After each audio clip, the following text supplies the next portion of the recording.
ꯉꯁꯤꯒꯤꯁꯤꯅ ꯉꯔꯥꯡ ꯑꯩꯈꯣꯏꯅ ꯀꯅꯥꯔꯥꯗ ꯄꯨꯔꯥꯅ ꯄꯥꯕꯁꯤꯒꯤ ꯃꯈꯥ ꯆꯠꯊꯖꯔꯛꯀꯦ ꯑꯗꯣ ꯑꯍꯥꯟꯕꯗ ꯑꯩꯈꯣꯏ ꯑꯃꯨꯛꯇꯪ ꯈꯣꯏꯔꯝꯃꯤꯟꯅꯁꯦꯀꯣ ꯏꯃꯥ ꯎꯝ. जय जय जय हरे कृष्ण कृष्ण कृष्ण हरे हरे हरे राम राम राम हरे हरे सरस्वती देवी खुरमजरी ꯑꯩꯈꯣꯏꯅ ꯄꯥꯖꯔꯤꯁꯦ ꯈꯪꯗꯅ ꯄꯥꯖꯕ ꯅꯠꯆꯗꯦ ꯑꯩꯈꯣꯏꯅ ꯈꯪꯅꯤꯡꯗꯅ ꯃꯁꯤꯒꯤ ꯅꯣꯂꯦꯖꯁꯦ ꯀꯔꯤ ꯂꯩꯒꯦ ꯍꯥꯏꯁꯦ ꯑꯩꯈꯣꯏ ꯈꯪꯃꯤꯟꯅꯁꯦꯅ ꯄꯥꯃꯤꯟꯅꯕꯅꯤ ꯑꯗꯨꯗꯤ ꯑꯩꯈꯣꯏꯅ ꯉꯔꯥꯡꯁꯤ ꯃ꯭ꯔꯤꯀꯥꯟꯗꯨ ꯍꯥꯏꯕꯒꯤ ꯃꯇꯥꯡꯁꯤꯗ ꯂꯣꯏꯁꯤꯟꯈꯤꯕꯅꯤ ꯃ꯭ꯔꯤꯀꯥꯟꯗꯨꯒꯤ ꯃꯈꯥꯁꯤꯗ ꯃꯥꯅ ꯏꯔꯤꯁꯤ ꯑꯩꯈꯣꯏꯅ ꯐꯦꯠꯁꯦ ꯌꯥꯎꯗ꯭ꯔꯒꯗꯤ ꯀꯔꯤꯝꯇ ꯇꯧꯕ ꯉꯝꯃꯣꯏ ꯀꯔꯤꯝꯇ ꯑꯦꯀꯝꯄ꯭ꯂꯤꯁ ꯇꯧꯕ ꯉꯝꯃꯣꯏ ꯑꯗꯨꯅ ꯑꯩꯈꯣꯏꯅ ꯐꯦꯠ ꯌꯥꯎꯗ꯭ꯔꯒꯗꯤ ꯑꯩꯈꯣꯏꯅ ꯕꯤꯁꯅꯨꯗ ꯀꯠꯆꯕ ꯅꯠꯇ꯭ꯔꯒ ꯅꯤꯖꯕꯁꯤꯡꯁꯦ ꯁꯤ ꯀꯔꯤꯝꯇ ꯀꯥꯟꯅꯗꯦ ꯍꯥꯏꯕ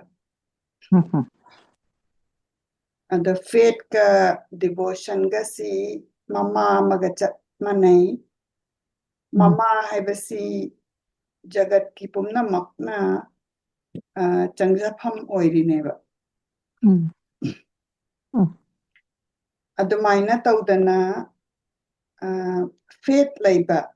ꯑꯗꯒꯤ ꯗꯤꯚꯣꯁꯟ ꯂꯩꯕ ꯑꯗꯨꯒꯤ ꯆꯪꯖꯐꯝꯁꯦ ꯀꯅꯥ ꯑꯣꯏꯒꯦ ꯕꯤꯁꯅꯨꯁꯦ ꯑꯣꯏꯌꯦꯕ ꯑꯗꯣ ꯁꯨꯃꯥꯏꯅ ꯕꯤꯁꯅꯨꯁꯤꯅ ꯃꯥꯔꯀꯟꯗꯦꯌꯗ ꯍꯥꯏꯕ ꯑꯗꯒꯤꯗꯤ ꯁꯅꯠ ꯀꯨꯃꯥꯔꯅ ꯅꯥꯔꯗꯥꯗ ꯍꯥꯏꯔꯦ ꯑꯃꯨꯛ ꯍꯪꯉꯦ ꯃꯥꯔꯀꯟꯗꯦꯌ ꯍꯥꯏꯁꯤꯕꯨ ꯀꯅꯥꯅꯣ ꯑꯗꯨꯒ ꯕꯤꯁꯅꯨꯅ ꯃꯥꯔꯀꯟꯗꯦꯌꯗ ꯀꯔꯤ ꯑꯃꯨꯛ ꯍꯥꯏ ꯑꯩꯅ ꯑꯃꯨꯛ ꯍꯪꯉꯛꯑꯦ ꯅꯥꯔꯗꯥꯅ ꯑꯃꯨꯛ ꯃꯈꯥ ꯇꯥꯅ ꯃꯤꯔꯀꯟꯗꯨꯒ ꯃꯥꯔꯀꯟꯗꯦꯌꯒꯤ ꯋꯥꯔꯤꯁꯦ ꯑꯃꯨꯛ ꯂꯤꯕꯤꯔꯛꯏ ꯃꯤꯔꯀꯟꯗꯨ ꯀꯧꯕ ꯃꯨꯅꯤ ꯑꯃ ꯂꯩꯔꯝꯃꯦ ꯃꯥꯁꯤꯅ ꯄꯤꯜꯒ꯭ꯔꯤꯃꯦꯖ ꯇꯤꯔꯊ ꯆꯠꯄ ꯇꯤꯔꯊꯁꯤꯒꯤ ꯆꯠꯐꯝ ꯃꯐꯝꯁꯦ ꯁꯥꯂꯥꯒ꯭ꯔꯥꯃ ꯀꯧꯋꯦ ꯍꯥꯏ ꯈ꯭ꯋꯥꯏꯗꯒꯤ ꯃꯌꯥꯝꯅ ꯆꯠꯄ ꯇꯤꯔꯊꯗꯒꯤ ꯈ꯭ꯋꯥꯏꯗꯒꯤ ꯐꯖꯕ ꯈ꯭ꯋꯥꯏꯗꯒꯤ ꯋꯟꯗꯔꯐꯨꯜ ꯑꯣꯏꯕ ꯃꯐꯝ ꯑꯃ ꯃꯤꯔꯀꯟꯗꯨꯁꯤꯅꯅꯦ ꯌꯥꯝꯅ ꯆꯍꯤ ꯀꯌꯥ ꯀꯌꯥꯒꯤ ꯈꯣꯏꯔꯝꯃꯒ ꯂꯥꯛꯄ ꯂꯥꯏꯁꯦ ꯌꯥꯝ ꯅꯤꯡꯕ ꯑꯗꯒꯤ ꯃꯥꯁꯦ ꯚꯦꯗꯥꯁꯁꯦ ꯄꯥꯗꯅ ꯑꯗꯩ ꯇꯄꯁ꯭ꯌꯥ ꯍꯥꯏꯕꯗꯤ ꯃꯦꯗꯤꯇꯦꯁꯟ ꯇꯧꯗꯅ ꯃꯥꯁꯦ ꯂꯥꯛꯑꯦ ꯑꯗꯨꯒ ꯃꯥꯁꯤꯅ ꯑꯃꯨꯛ ꯃꯤꯑꯣꯏꯕ ꯑꯇꯩꯁꯦ ꯃꯥꯒ ꯆꯞ ꯃꯥꯟꯅꯩ ꯃꯉꯣꯟꯗꯒꯤ ꯀꯩꯝꯇ ꯗꯤꯐ꯭ꯔꯦꯟꯠ ꯑꯣꯏꯗꯦꯅ ꯂꯧꯕ ꯉꯝꯕ ꯑꯣꯏꯕ ꯃꯥꯁꯦ ꯃꯁꯤꯒꯤ ꯃꯨꯅꯤꯁꯦ ꯑꯗꯒꯤꯗꯤ ꯏꯟꯗ꯭ꯔꯒ ꯑꯇꯩ ꯂꯥꯏꯁꯤꯡꯁꯤꯅꯅꯦ ꯃꯥꯅ ꯇꯄꯁ꯭ꯌꯥ ꯇꯧꯕꯁꯤꯗ ꯃꯣꯏ ꯃꯌꯥꯝꯁꯦ ꯀꯤꯔꯦꯕ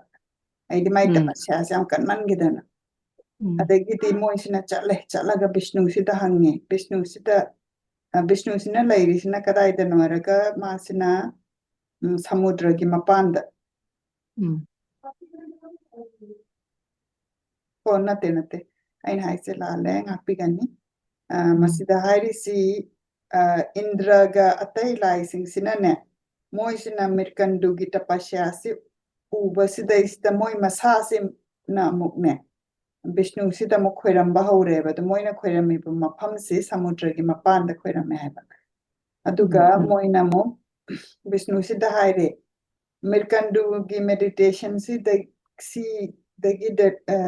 ꯑꯝꯇꯪ ꯀꯟꯕꯤꯌꯨ ꯍꯥꯏꯅ ꯃꯥꯅ ꯇꯄꯁ꯭ꯌꯥꯁꯦ ꯌꯥꯝ ꯀꯜꯂꯒꯗꯤ ꯃꯥꯅ ꯍꯪꯗꯣꯔꯤꯁꯦ ꯀꯔꯤꯅꯣ ꯍꯥꯏꯁꯦ ꯑꯩꯈꯣꯏ ꯈꯪꯗ꯭ꯔꯦ ꯀꯩꯒꯤꯅꯣꯒ ꯇꯄꯁ꯭ꯌꯥꯁꯦ ꯌꯥꯝ ꯀꯜꯂꯗꯤ ꯃꯥꯅ ꯅꯤꯖꯕꯁꯦ ꯍꯦꯛ ꯂꯥꯏꯅ ꯄꯤꯕꯖꯥꯠꯅꯤ ꯑꯗꯨꯗꯩꯗꯨꯗ ꯏꯟꯗ꯭ꯔꯒ ꯑꯇꯩ ꯂꯥꯏꯁꯤꯡꯁꯤꯅꯁꯨ ꯃꯣꯏꯁꯤꯅ ꯀꯤꯔꯕ ꯃꯥꯅ ꯍꯪꯗꯣꯏꯁꯤ ꯀꯔꯤꯅꯣ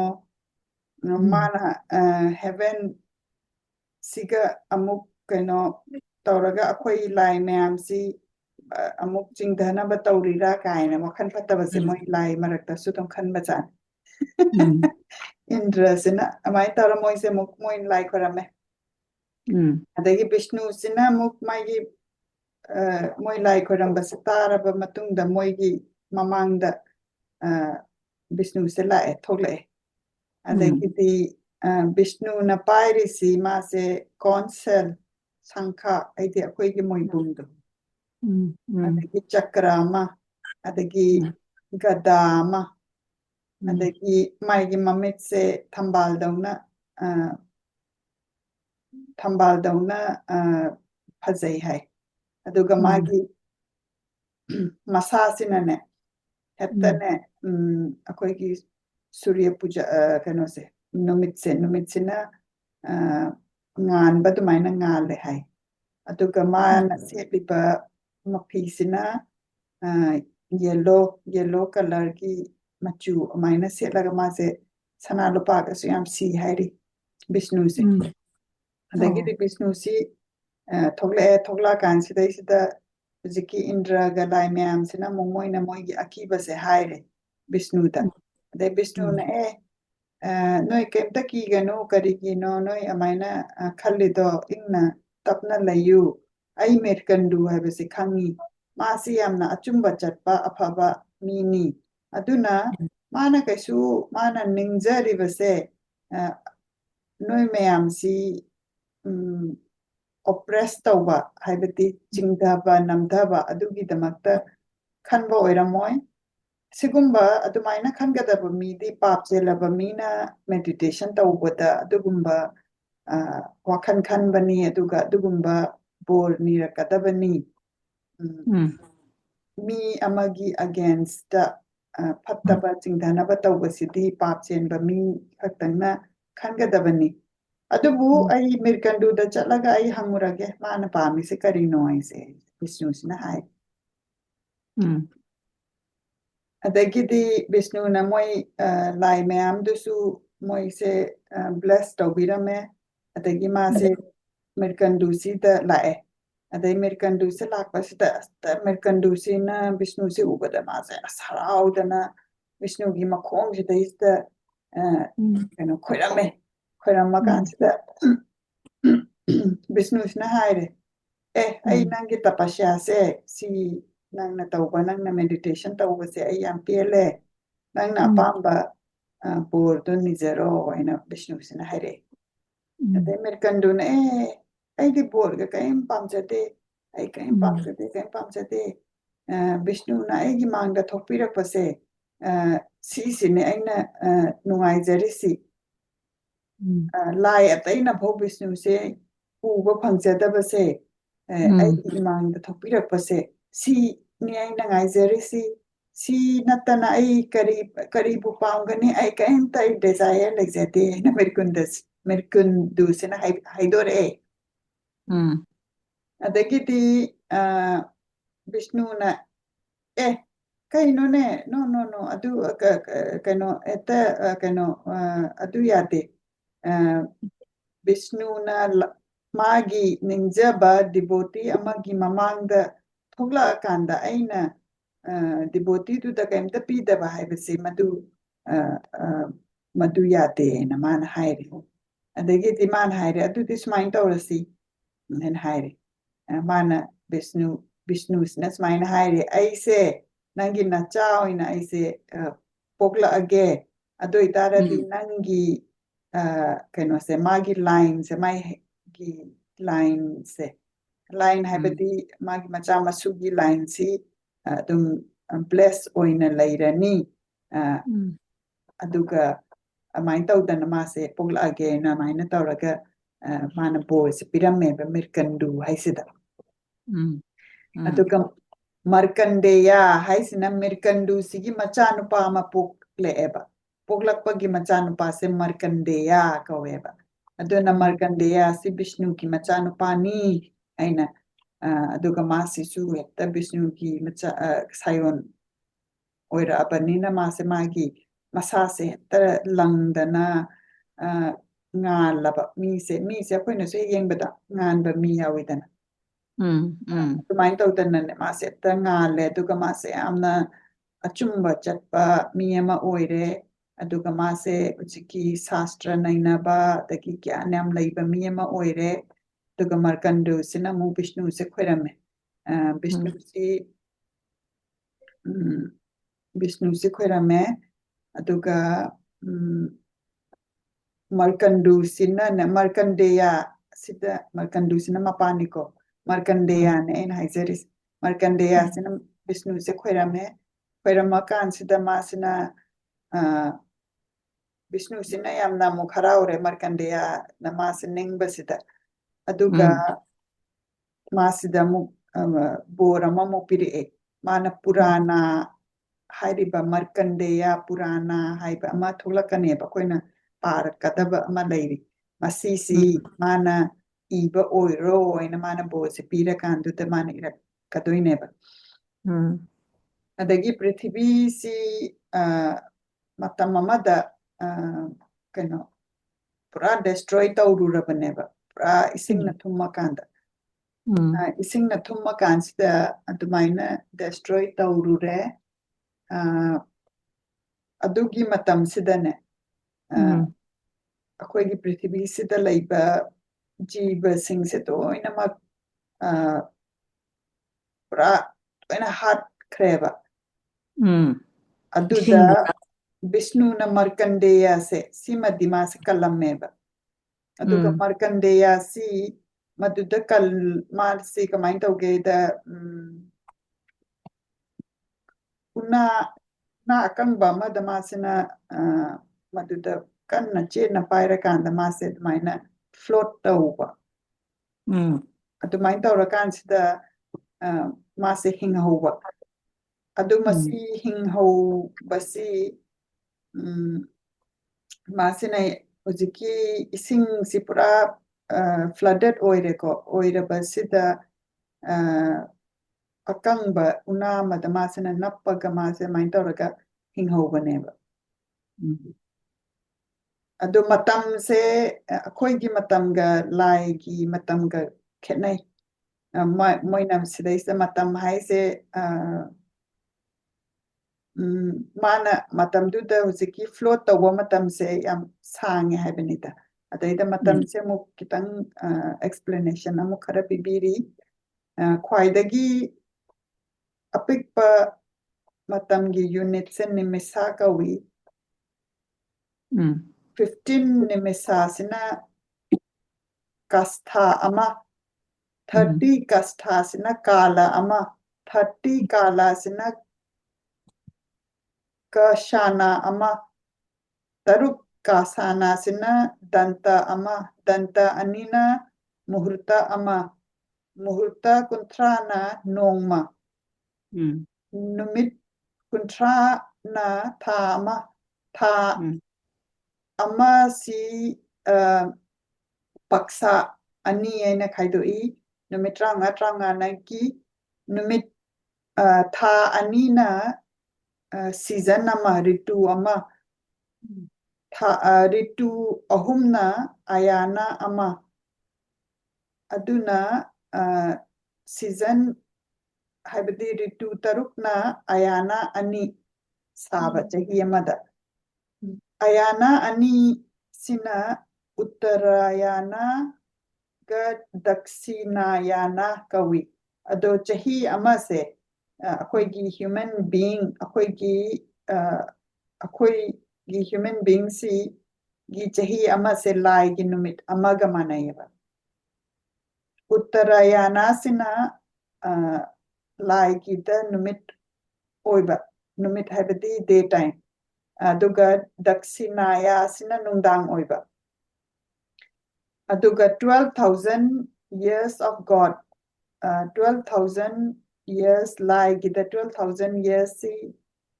ꯅ ꯃꯍꯥꯌꯨꯒ ꯑꯃ ꯁꯥꯏꯌꯦꯕ ꯃꯍꯥꯌꯨꯒ ꯁꯤꯅ ꯃꯔꯤ ꯊꯣꯛꯑꯀꯥꯟꯁꯤꯗ ꯁꯇ꯭ꯌ ꯌꯨꯒ ꯇ꯭ꯔꯦꯇꯥ ꯌꯨꯒ ꯗ꯭ꯋꯥꯄꯥꯔ ꯌꯨꯒ ꯀꯂꯤ ꯌꯨꯒ ꯍꯥꯏꯅ ꯁꯥꯏꯌꯦꯕꯀꯣ ꯃꯍꯥꯌꯨꯒ ꯑꯃꯅ ꯑꯗꯨꯅ 2000 ꯃꯍꯥꯌꯨꯒꯁꯤ ꯕ꯭ꯔꯍ꯭ꯃꯒꯤꯗꯃꯛꯇꯗꯤ ꯅꯣꯡꯃ ꯈꯛꯇꯅꯦꯕ ꯑꯗꯨꯅ ꯃꯟꯋꯟꯇꯔ ꯍꯥꯏꯁꯦ 14 ꯑꯦꯔꯥ ꯂꯩꯌꯦꯕ ꯕ꯭ꯔꯍ꯭ꯃꯒꯤ ꯅꯨꯃꯤꯠꯇ Brahmagi nungdangsiga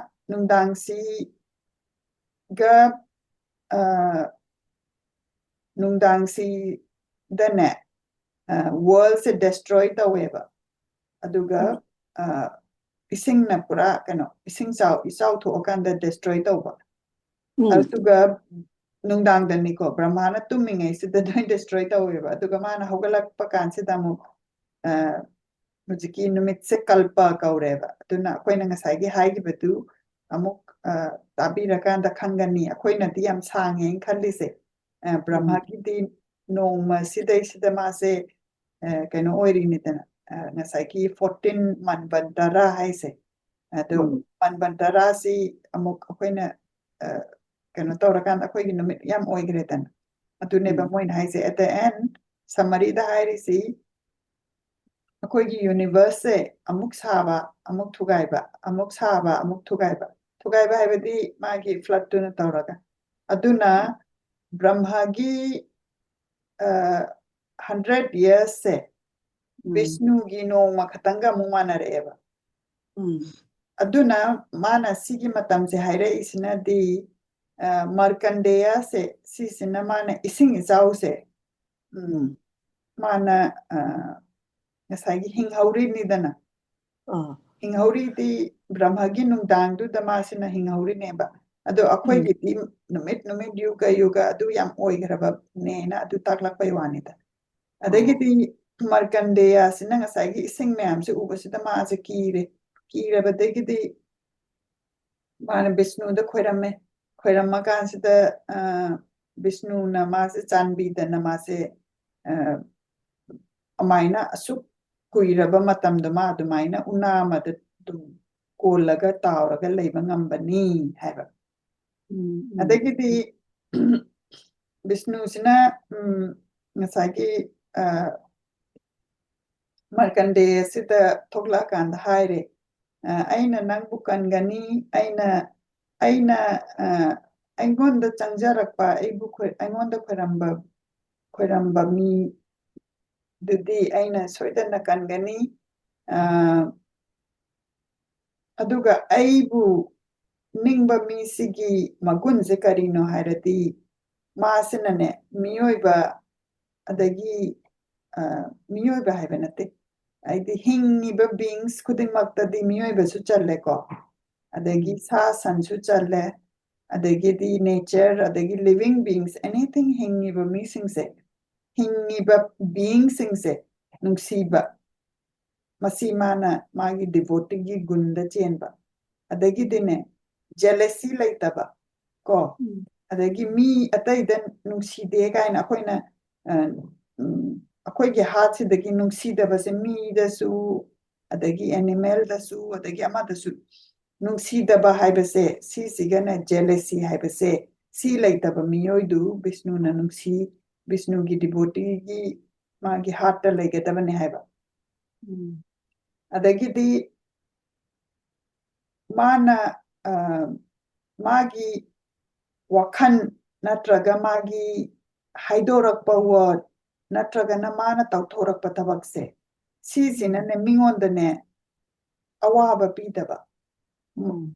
masi masigumba gunjenba misina magi devotee asengba devotee neba aduga masasi yamna peace loving oiba haibadi nungsi chanba adagi ayingba pamba adugumba midubu Vishnu gi achumba devotee ni haiba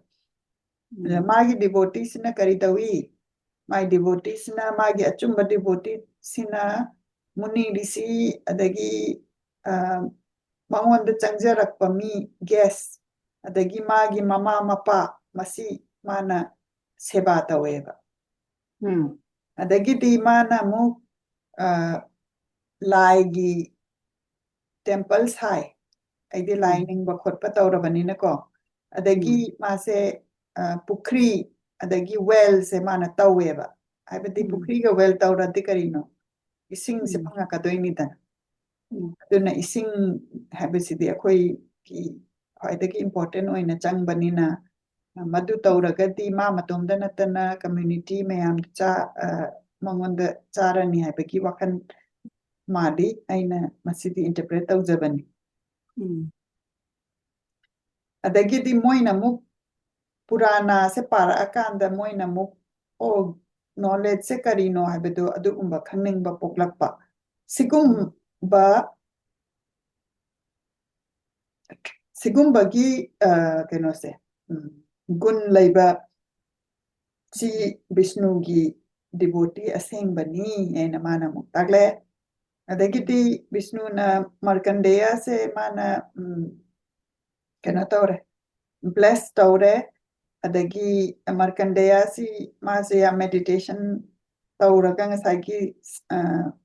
ꯁꯥꯂꯥꯒ꯭ꯔꯥꯃ ꯍꯥꯏꯔꯤꯕ ꯃꯐꯝꯁꯦ ꯁꯤꯗꯩꯁꯦ ꯃꯥꯁꯤꯅ ꯌꯥꯝꯅ meditation ꯇꯧꯈꯤꯅ ꯍꯥꯏꯕ ꯑꯗꯨꯅ ꯃꯥꯔꯀꯟꯗꯦꯌꯁꯦ ꯃꯥꯁꯦ ꯄꯨꯔꯥꯅ ꯑꯇꯩꯗ ꯁꯨꯃꯥꯏꯅ ꯍꯥꯏ ꯃꯥꯁꯦ ꯏꯝꯃꯣꯔꯇꯦꯜ ꯑꯣꯏꯅ ꯑꯗꯨꯝ ꯂꯩꯅ ꯍꯥꯏ ꯃꯥꯁꯦ ꯕꯤꯁꯅꯨꯅ ꯑꯗꯨꯒꯤ ꯀꯩꯅꯣꯁꯦ ꯕꯣꯔꯁꯦ ꯄꯤꯕ ꯑꯗꯨꯕꯨ ꯄꯠꯃ ꯄꯨꯔꯥꯅꯥꯗꯗꯤ ꯃꯁꯤꯒꯤ ꯕꯣꯔꯁꯤ ꯕꯤꯁꯅꯨꯅ ꯄꯤꯕ ꯅꯠꯇꯦ ꯕ꯭ꯔꯍ꯭ꯃꯅ ꯄꯤꯕꯅꯦꯅ ꯍꯥꯏ ꯑꯗꯨꯕꯨ at the end ꯃꯥꯔꯀꯟꯗꯦꯌꯁꯤ ꯃꯥꯁꯦ immortal ꯑꯣꯏꯅ ꯑꯗꯨꯝ ꯍꯤꯡꯉꯒ ꯂꯩꯕ ꯉꯝꯕ ꯑꯗꯨꯒꯨꯝꯕ ꯑꯣꯏ ꯍꯥꯏꯕꯁꯤꯃꯗꯤ ꯆꯨꯝꯃꯦ ꯕꯣꯔꯁꯤ ꯕ꯭ꯔꯍ꯭ꯃꯅ ꯄꯤꯕ꯭ꯔꯥ ꯕꯤꯁꯅꯨꯅ ꯄꯤꯕ꯭ꯔꯥ ꯍꯥꯏꯕꯗꯨ ꯄꯨꯔꯥꯅ ꯑꯅꯤꯗ ꯈꯤꯇꯪ ꯈꯦꯠꯅꯅ ꯏꯔꯝꯃꯦ ꯍꯥꯏꯕꯒꯤ ꯋꯥꯅꯤ ꯑꯗꯨꯅ ꯃꯥꯔꯀꯟꯗ ꯄꯨꯔꯥꯅ ꯍꯥꯏꯁꯦ ꯑꯩꯈꯣꯏꯅ ꯄꯥꯔꯛꯈꯤꯒꯅꯤ ꯃꯁꯤꯁꯤꯅ ꯑꯃꯨꯛ ꯃꯥꯔꯀꯟꯗꯦꯌꯒꯤ ꯃꯔꯝꯗ ꯍꯦꯟꯅ ꯄꯥꯔꯛꯑꯅꯤꯅ ꯍꯥꯏꯔꯒ ꯃꯥꯔꯀꯟꯗꯦꯌꯒꯤ ꯃꯔꯝꯁꯦ ꯑꯩꯈꯣꯏ ꯈꯤꯇꯪ ꯑꯃꯨꯛ ꯈꯪꯃꯤꯟꯅꯔꯦꯀꯣ ꯑꯗꯨꯒ ꯑꯩꯈꯣꯏꯅ ꯑꯃꯨꯛ ꯕꯤꯁꯅꯨꯒꯤ ꯃꯥꯒꯤ ꯀꯩꯅꯣꯁꯦ ꯃꯥꯒꯤ ꯗꯤꯚꯣꯇꯤꯁꯦ ꯁꯤꯁꯤ ꯀꯅꯥꯅꯣ ꯍꯥꯏꯕꯗꯨ ꯃꯥꯅ ꯃꯁꯛ ꯇꯥꯛꯄꯤꯔꯦ ꯑꯗꯒꯤ ꯃꯊꯪꯗ ꯒꯪꯒꯥꯒꯤ ꯃꯔꯝꯗ ꯑꯃꯨꯛ ꯏꯕꯤꯔꯝꯃꯤ ꯃꯁꯤ ꯑꯃꯨꯛ ꯈꯪꯃꯤꯟꯅꯁꯤ ꯗ ꯒꯪꯒꯥ ꯍꯥꯏꯕ ꯃꯐꯝꯁꯦ ꯑꯩꯈꯣꯏꯅ ꯇ꯭ꯔꯤꯊ ꯆꯠꯄ ꯃꯇꯝꯗ ꯒꯪꯒꯥꯒ ꯌꯃꯨꯅꯥꯒ ꯄꯨꯟꯁꯤꯟꯕ ꯃꯐꯝꯁꯦ ꯌꯥꯝꯅ ꯑꯁꯦꯡꯕ ꯃꯐꯝꯅꯦꯅ ꯃꯌꯥꯝꯁꯦ ꯆꯠꯅꯩ ꯑꯗꯨꯒ ꯃꯁꯤꯗꯩꯁꯤꯗ ꯏꯔꯨꯖꯕ ꯃꯐꯝꯁꯤꯗ ꯏꯔꯨꯖꯔꯒꯗꯤ ꯑꯩꯈꯣꯏꯁꯤ ꯑꯐꯕ ꯍꯦꯜꯊ ꯍꯥꯏꯕꯗꯤ ꯏꯁꯥ ꯐꯕ ꯑꯗꯒꯤ ꯅꯨꯡꯉꯥꯏꯅ ꯄ꯭ꯔꯣꯁꯄꯔꯤꯇꯤ ꯂꯩꯅ ꯑꯍꯟ ꯑꯣꯏꯔꯐꯕꯧꯗ ꯂꯩꯕ ꯑꯗꯨꯒ ꯃꯥꯅ ꯄꯥꯞ ꯇꯧꯔꯨꯕꯁꯤꯡꯗꯨ ꯉꯥꯛꯄꯤꯕ ꯑꯗꯨꯒꯨꯝꯕ ꯃꯐꯝꯅꯤꯅ ꯍꯥꯏ ꯑꯗꯨꯒ ꯂꯥꯏꯒ ꯃꯨꯅꯤ ꯔꯤꯁꯤꯁꯤꯡꯁꯤꯅ ꯁꯨ ꯃꯁꯤꯒꯤ ꯃꯐꯝꯁꯦ ꯏꯁꯤꯡ ꯑꯅꯤ ꯁꯤ ꯎꯅꯕꯁꯦ ꯉꯁꯥꯏꯒꯤ ꯔꯤꯚꯔ ꯑꯅꯤꯁꯦ ꯒꯪꯒꯥꯒ ꯌꯃꯨꯅꯥꯒ ꯎꯅꯕ ꯃꯐꯝꯁꯦ ꯃꯁꯤ ꯌꯥꯝꯅ ꯄꯥꯝꯅꯩ ꯇ꯭ꯔꯤꯕꯦꯅꯤ ꯁꯪꯒꯝꯗꯨꯅꯦ ꯍꯥꯏꯁꯦ ꯑꯗꯨꯔ ꯈꯪꯗ꯭ꯔꯥ ꯑꯗꯨꯗꯤ ꯁꯤꯗꯗꯤ ꯏꯔꯝꯗꯦ ꯑꯗꯨꯃꯥꯏꯅ ꯑꯗꯨ ꯏꯃꯥꯅ ꯆꯠꯂꯨꯕꯩ ꯋꯥꯔꯤꯗꯣ ꯑꯃꯨꯛ ꯁꯤꯒꯤꯁꯤ ꯂꯣꯏꯔꯒ ꯈꯤꯇꯪ ꯑꯃꯨꯛ ꯁꯦꯌꯔ ꯇꯧꯕꯤꯅꯕ ꯑꯩꯅ ꯅꯤꯖꯔꯤ ꯑꯗꯩꯗ ꯃꯁꯤꯗ ꯍꯥꯏꯔꯤꯁꯤ ꯔꯤꯚꯔ ꯒꯪꯒꯥꯁꯦ ꯕꯤꯁꯅꯨꯒꯤ ꯃꯈꯣꯡꯗꯒꯤ ꯊꯣꯛꯂꯛꯄꯅꯦ ꯍꯥꯏꯕ ꯀꯣ ꯃꯁꯤꯒꯤ ꯋꯥꯔꯤꯁꯤꯅ ꯕ꯭ꯔꯍ꯭ꯃ ꯚꯩꯕꯔꯇ ꯄꯨꯔꯥꯅꯥꯗ ꯌꯥꯎꯔꯛꯀꯅꯤ ꯃꯗꯨ ꯑꯩꯈꯣꯏꯅ ꯉꯥꯏꯃꯤꯟꯅꯔꯁꯤ ꯑꯗꯨꯒ ꯌꯃꯨꯅꯥꯁꯤꯅ ꯅꯨꯃꯤꯠꯀꯤ ꯃꯆꯥꯅꯨꯄꯤꯅꯦ ꯍꯥꯏ ꯃꯁꯤꯅ ꯑꯃꯨꯛ ꯃꯥꯔꯀꯟꯗꯦꯌ ꯄꯨꯔꯥꯅꯥꯗ ꯑꯩꯈꯣꯏꯅ ꯑꯃꯨꯛ ꯃꯁꯤꯒꯤ ꯋꯥꯔꯤꯁꯤ ꯁꯨꯒꯥꯏꯅ ꯌꯥꯎꯔꯛꯑꯅꯤ ꯑꯗꯣ ꯌꯃꯨꯅꯥꯁꯤꯅꯅꯦ ꯅꯨꯃꯤꯠꯁꯦ ꯁꯨꯔꯤꯌꯥꯁꯤꯒ ꯁꯝꯖꯅꯥꯒꯤ ꯃꯆꯥꯅꯨꯄꯤꯅꯦ ꯍꯥꯏ ꯑꯗꯨꯒ ꯉꯁꯥꯏ ꯒꯪꯒꯥꯁꯤꯅ ꯕꯤꯁꯅꯨꯒꯤ ꯃꯈꯣꯡꯗꯒꯤ ꯊꯣꯛꯂꯛꯄꯅꯦ ꯍꯥꯏꯔꯦꯀꯣ ꯑꯗꯒꯤꯗꯤ ꯑꯅꯤꯁꯤ ꯌꯥꯝꯅ ꯁꯦꯡꯕ ꯃꯐꯝ ꯁꯦꯡꯕ ꯑꯣꯔꯤꯖꯤꯟꯗꯒꯤ ꯊꯣꯛꯂꯛꯑꯕꯅꯤꯅ ꯃꯥꯒ ꯑꯅꯤꯁꯤ ꯄꯨꯟꯕ ꯃꯐꯝꯗꯨꯗꯤ ꯑꯃꯨꯛꯀ ꯍꯦꯟꯅ ꯁꯦꯡꯉꯕꯅꯤ ꯍꯥꯏꯕꯅꯦꯕꯗ ꯌꯥꯝꯅ ꯑꯔꯨꯕ ꯃꯐꯝꯅꯦ ꯑꯗꯨꯅ ꯒꯪꯒꯥꯁꯤ ꯌꯥꯝꯅ ꯑꯔꯨꯕ ꯑꯁꯦꯡꯕ ꯃꯐꯝ ꯑꯣꯏꯕꯗ ꯃꯁꯤꯗ ꯑꯋꯥꯕ ꯑꯗꯒꯤ ꯑꯩꯈꯣꯏꯒꯤ ꯄꯥꯞꯁꯤꯡꯁꯦ ꯃꯉꯣꯟꯗ ꯂꯨꯞꯄ ꯀꯥꯟꯗ ꯌꯥꯝꯅ ꯁꯦꯡꯗꯣꯛꯍꯟꯕ ꯃꯐꯝ ꯑꯣꯏꯕ aduna Ganga tirtha mayamna chatpa mafam ama gi mamingsi Prayaga hai aduga Brahma masamakna madudai yagna taukiba mafamni aduga madudaiduda maya kano irujaraga maduda tirtha chatpasi desire tauragadi maduda taubiyu aduga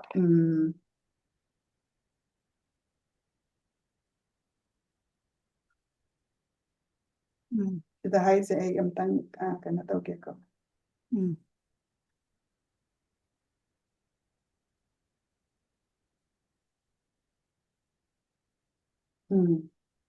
aidi tritha ujiki Prayagada chatpagi koko you can buy that oh mana haise tritha atai mafamda chatpa da nangna ne phanayamna irujara-sune tritha mafam ataida aduda chatpada irujabado aduga Gangada isingse irujababo nataba ising Gangagi isingse drop ama ni khatang drop se kitang bo paibase si sinane moina punya phangbasidai sida atai mafamdu nana 1/16 aidi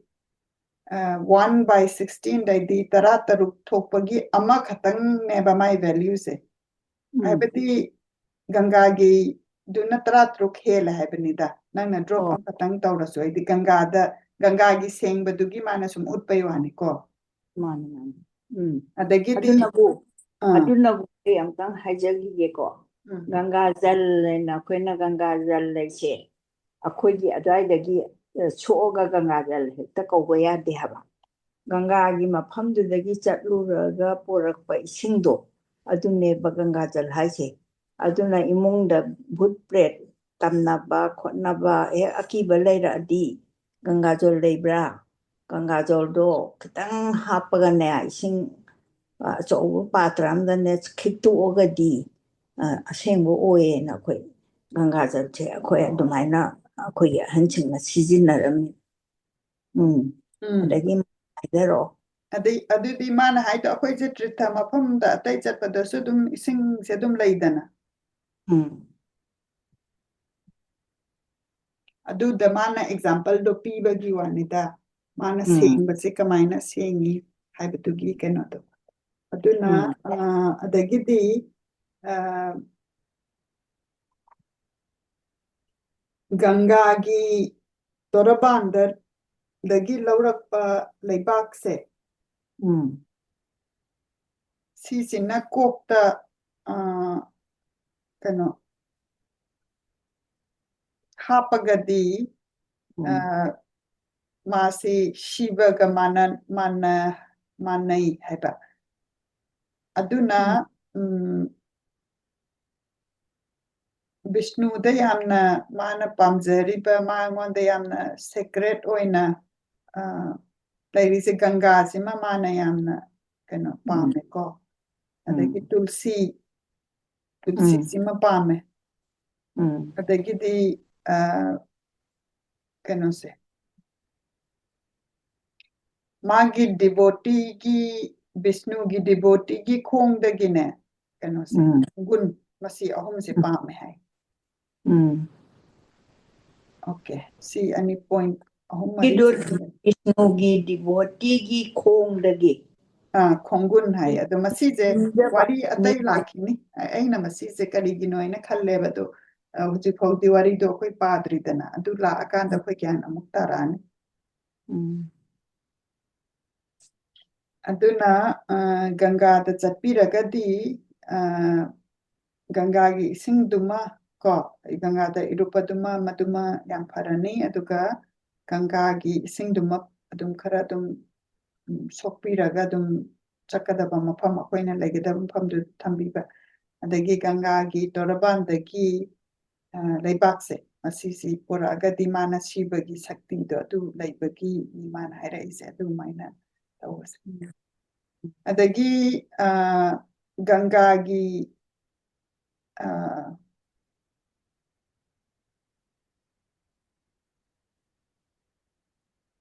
ꯒꯪꯒꯥꯒꯤ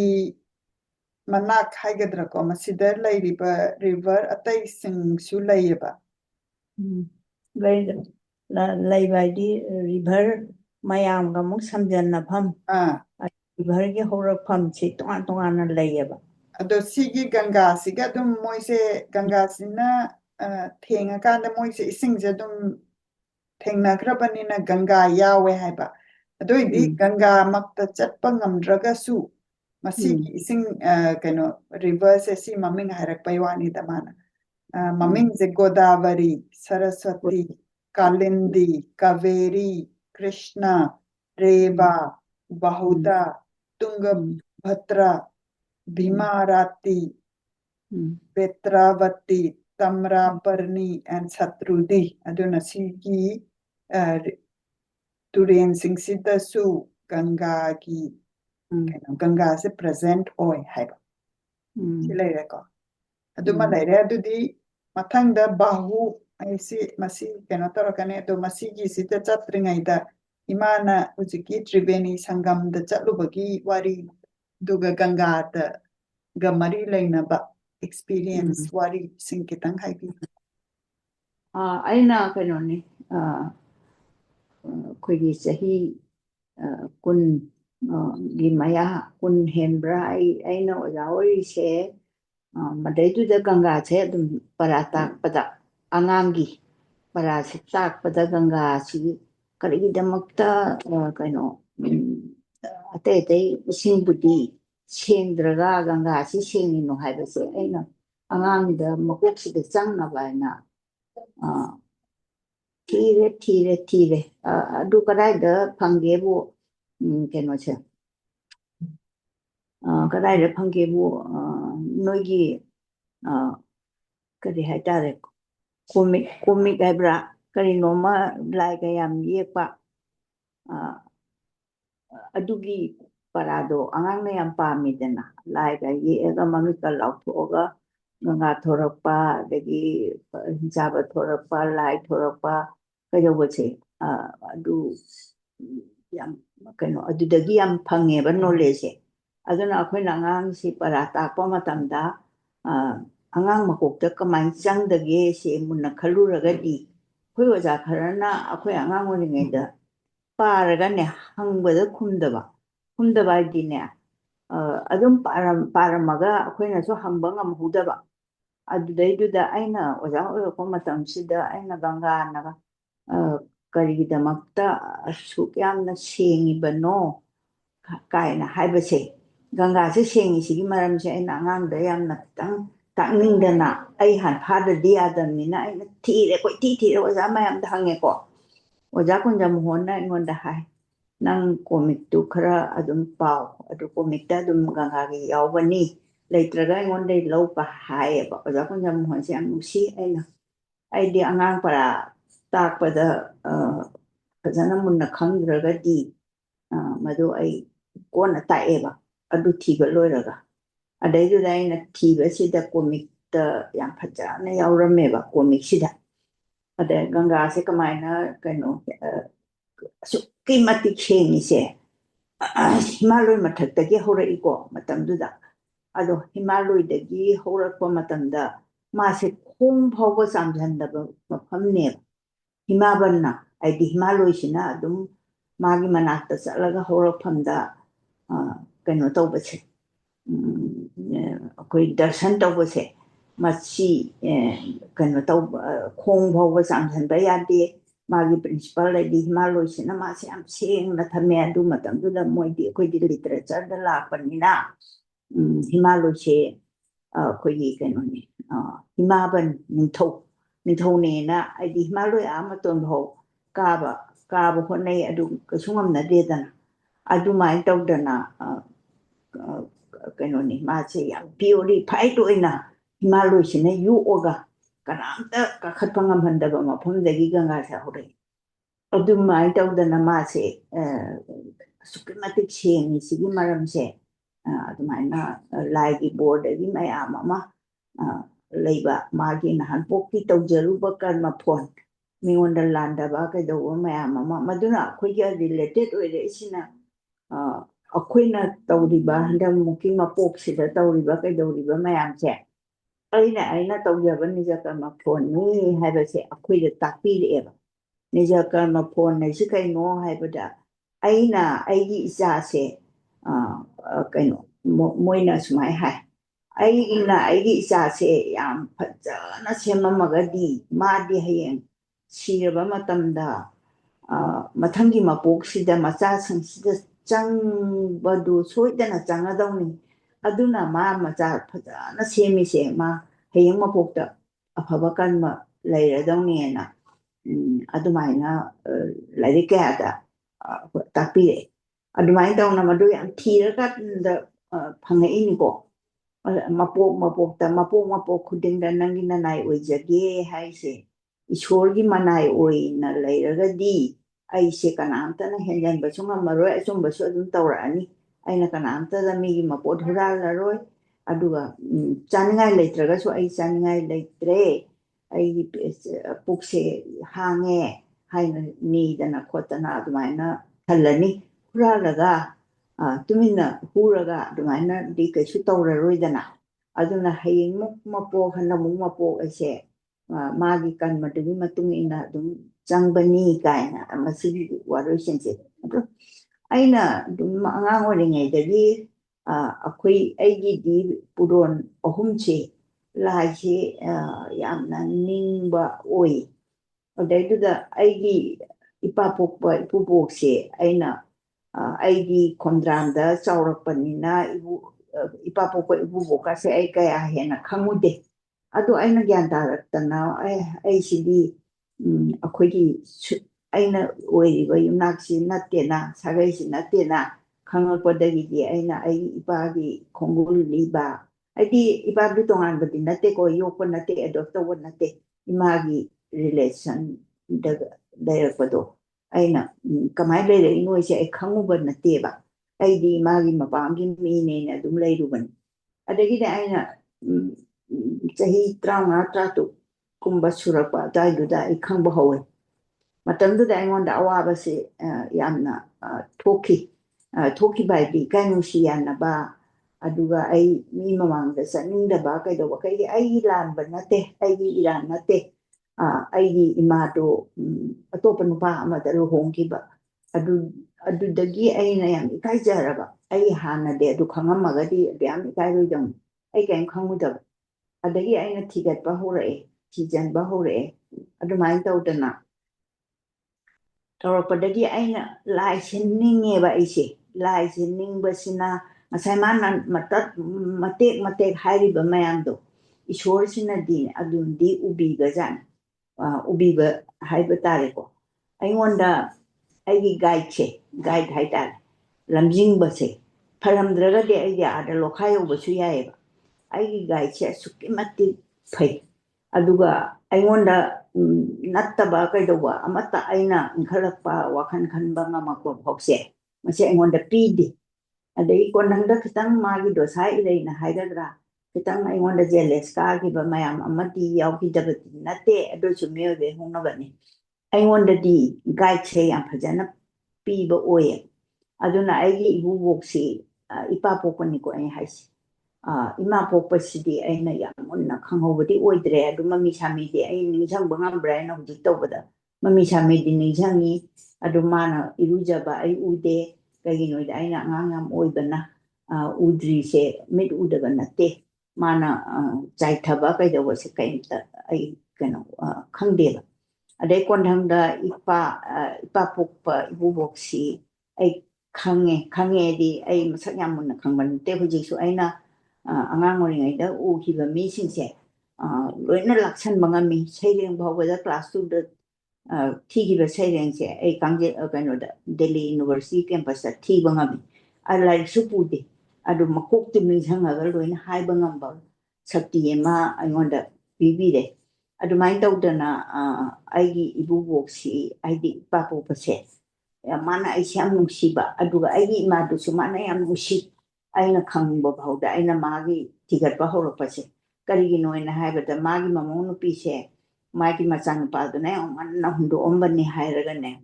ꯃꯥ ꯖꯒꯣꯏꯒ ꯃꯀꯣꯛꯀ ꯌꯥꯝ ꯆꯤꯡꯉꯒ ꯃꯥꯁꯨ ꯂꯥꯏꯒꯤꯔꯣꯝꯗ ꯆꯠꯀꯦ ꯇꯧꯔꯝꯕꯅꯦꯕ ꯑꯗꯩꯗꯨꯗ ꯑꯗꯨꯃꯥꯏꯅ ꯇꯧꯕꯗꯒꯤ ꯃꯥ ꯂꯥꯏꯒꯤꯔꯣꯝꯗꯗꯤ fully ꯆꯠꯄ ꯉꯝꯈꯤꯗꯦ ꯅꯤꯡꯗꯤ ꯑꯗꯨꯝ ꯅꯤꯡꯖꯔꯒꯁꯨ ꯁꯨꯃꯥꯏꯅ ꯇꯧꯗꯅ ꯑꯩꯅ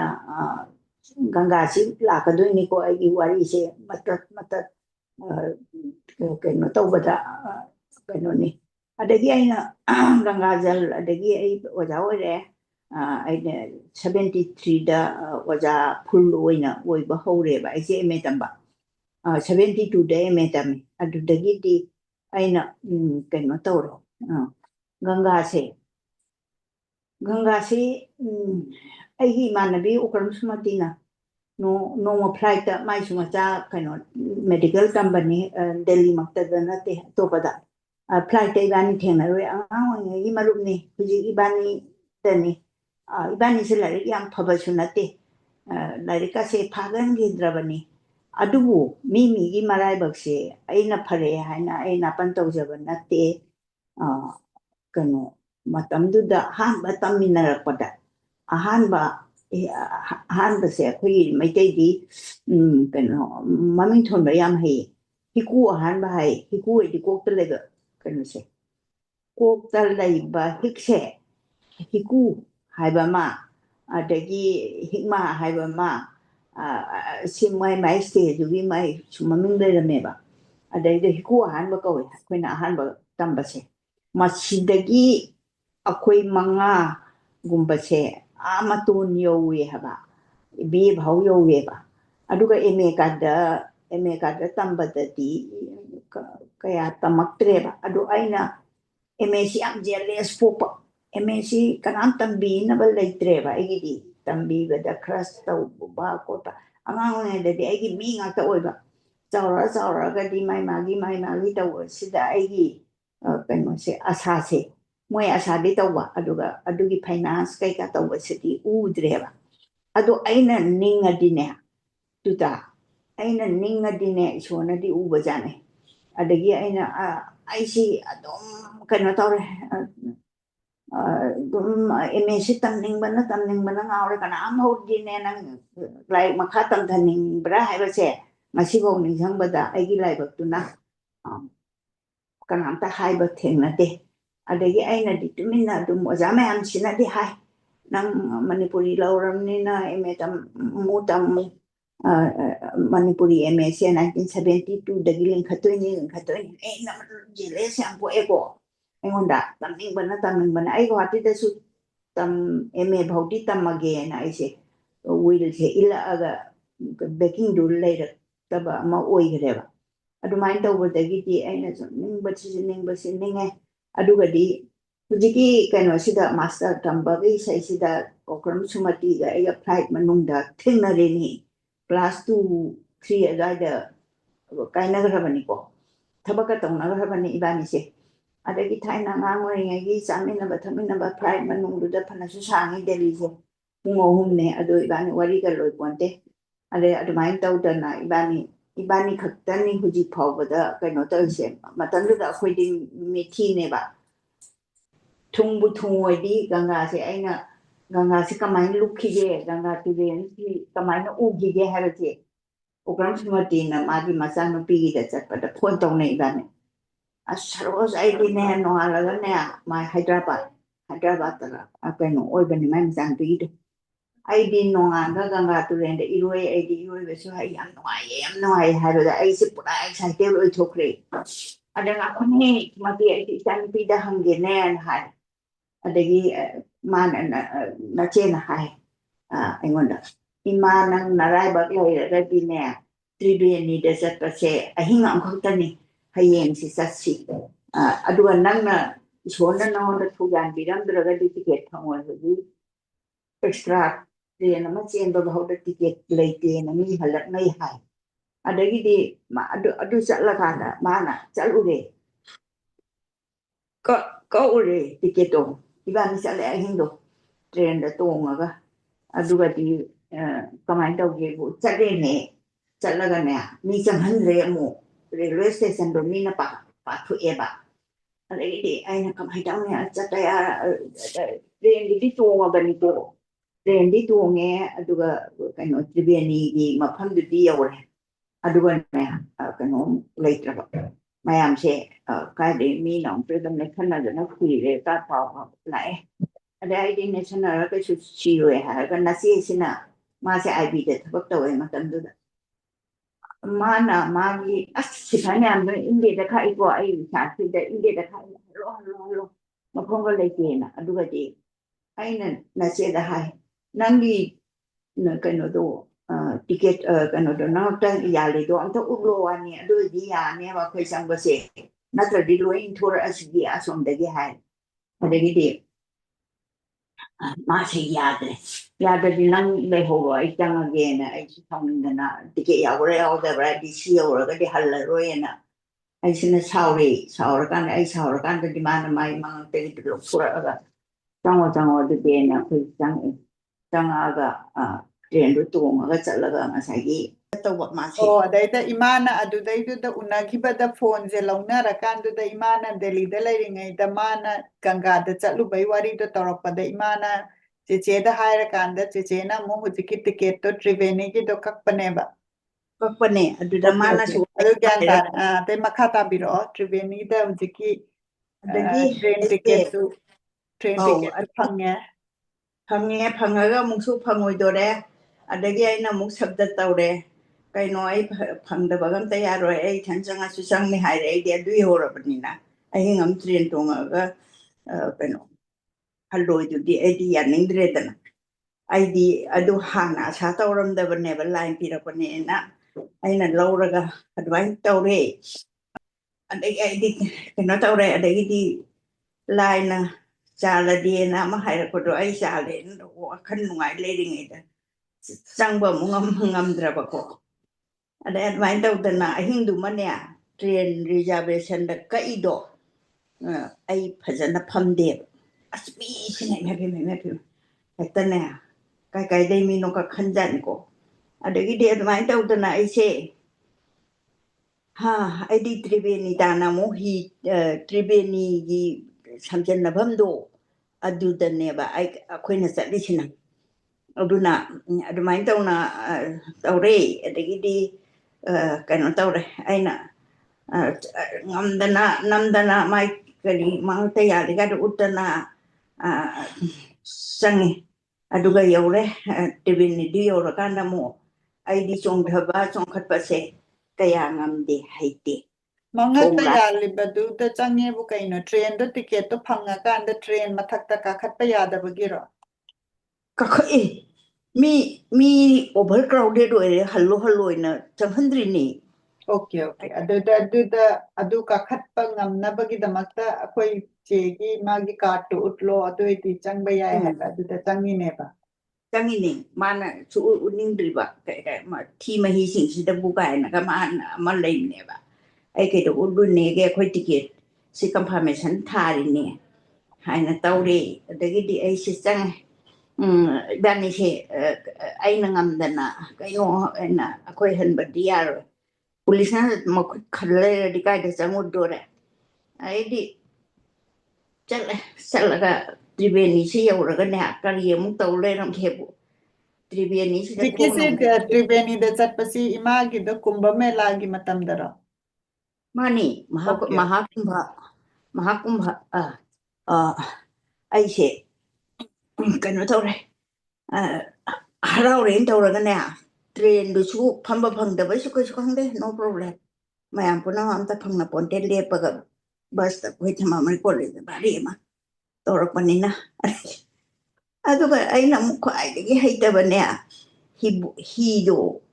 hido khwai gi makoki asongi siri thaki dudagi tongkhatpo odi he khara phadawa lairai dudagi ne chungdawba hidu tana tani pokim mayai duna ne na che hoi budi uje tawna dum chatki aina dikitan ki raba ko adagi yot ki crane mayam se pareng sana ne thami aduga kekeno yam lawi moi microphone du da mi se overcrowded oiramni na ko hi se hondre ba hi se ille moi nupa ahumna ne hi se ille akoi tonge ai chonge ai chaningui mai ai duna lehowga ya ponten afemain tawdana ai se chatlakanda tribeni se udre ba macha ganga ga jamuna ga dibe ma khodi wakhanda yamna thajadana luxury ni na ko kayam phajana identify tawiya jamuna turena hana lale ba hi se aduga kano se ganga se landoi neba aduga ising machu ani se manaramdre adi chendhar pose ganga gi ising sinane koi lekhom gi machu lekhom din na tiko kano to ising gi machu se koi lekhom hairap tawa aduga jamuna sinane tan nim machu dana taw adu plastic kaso adum yaure modim ne adumai tawdana koi se hi du tiki kaktana tawramnina koi se hi du lale lalaga sinagangani haiba khange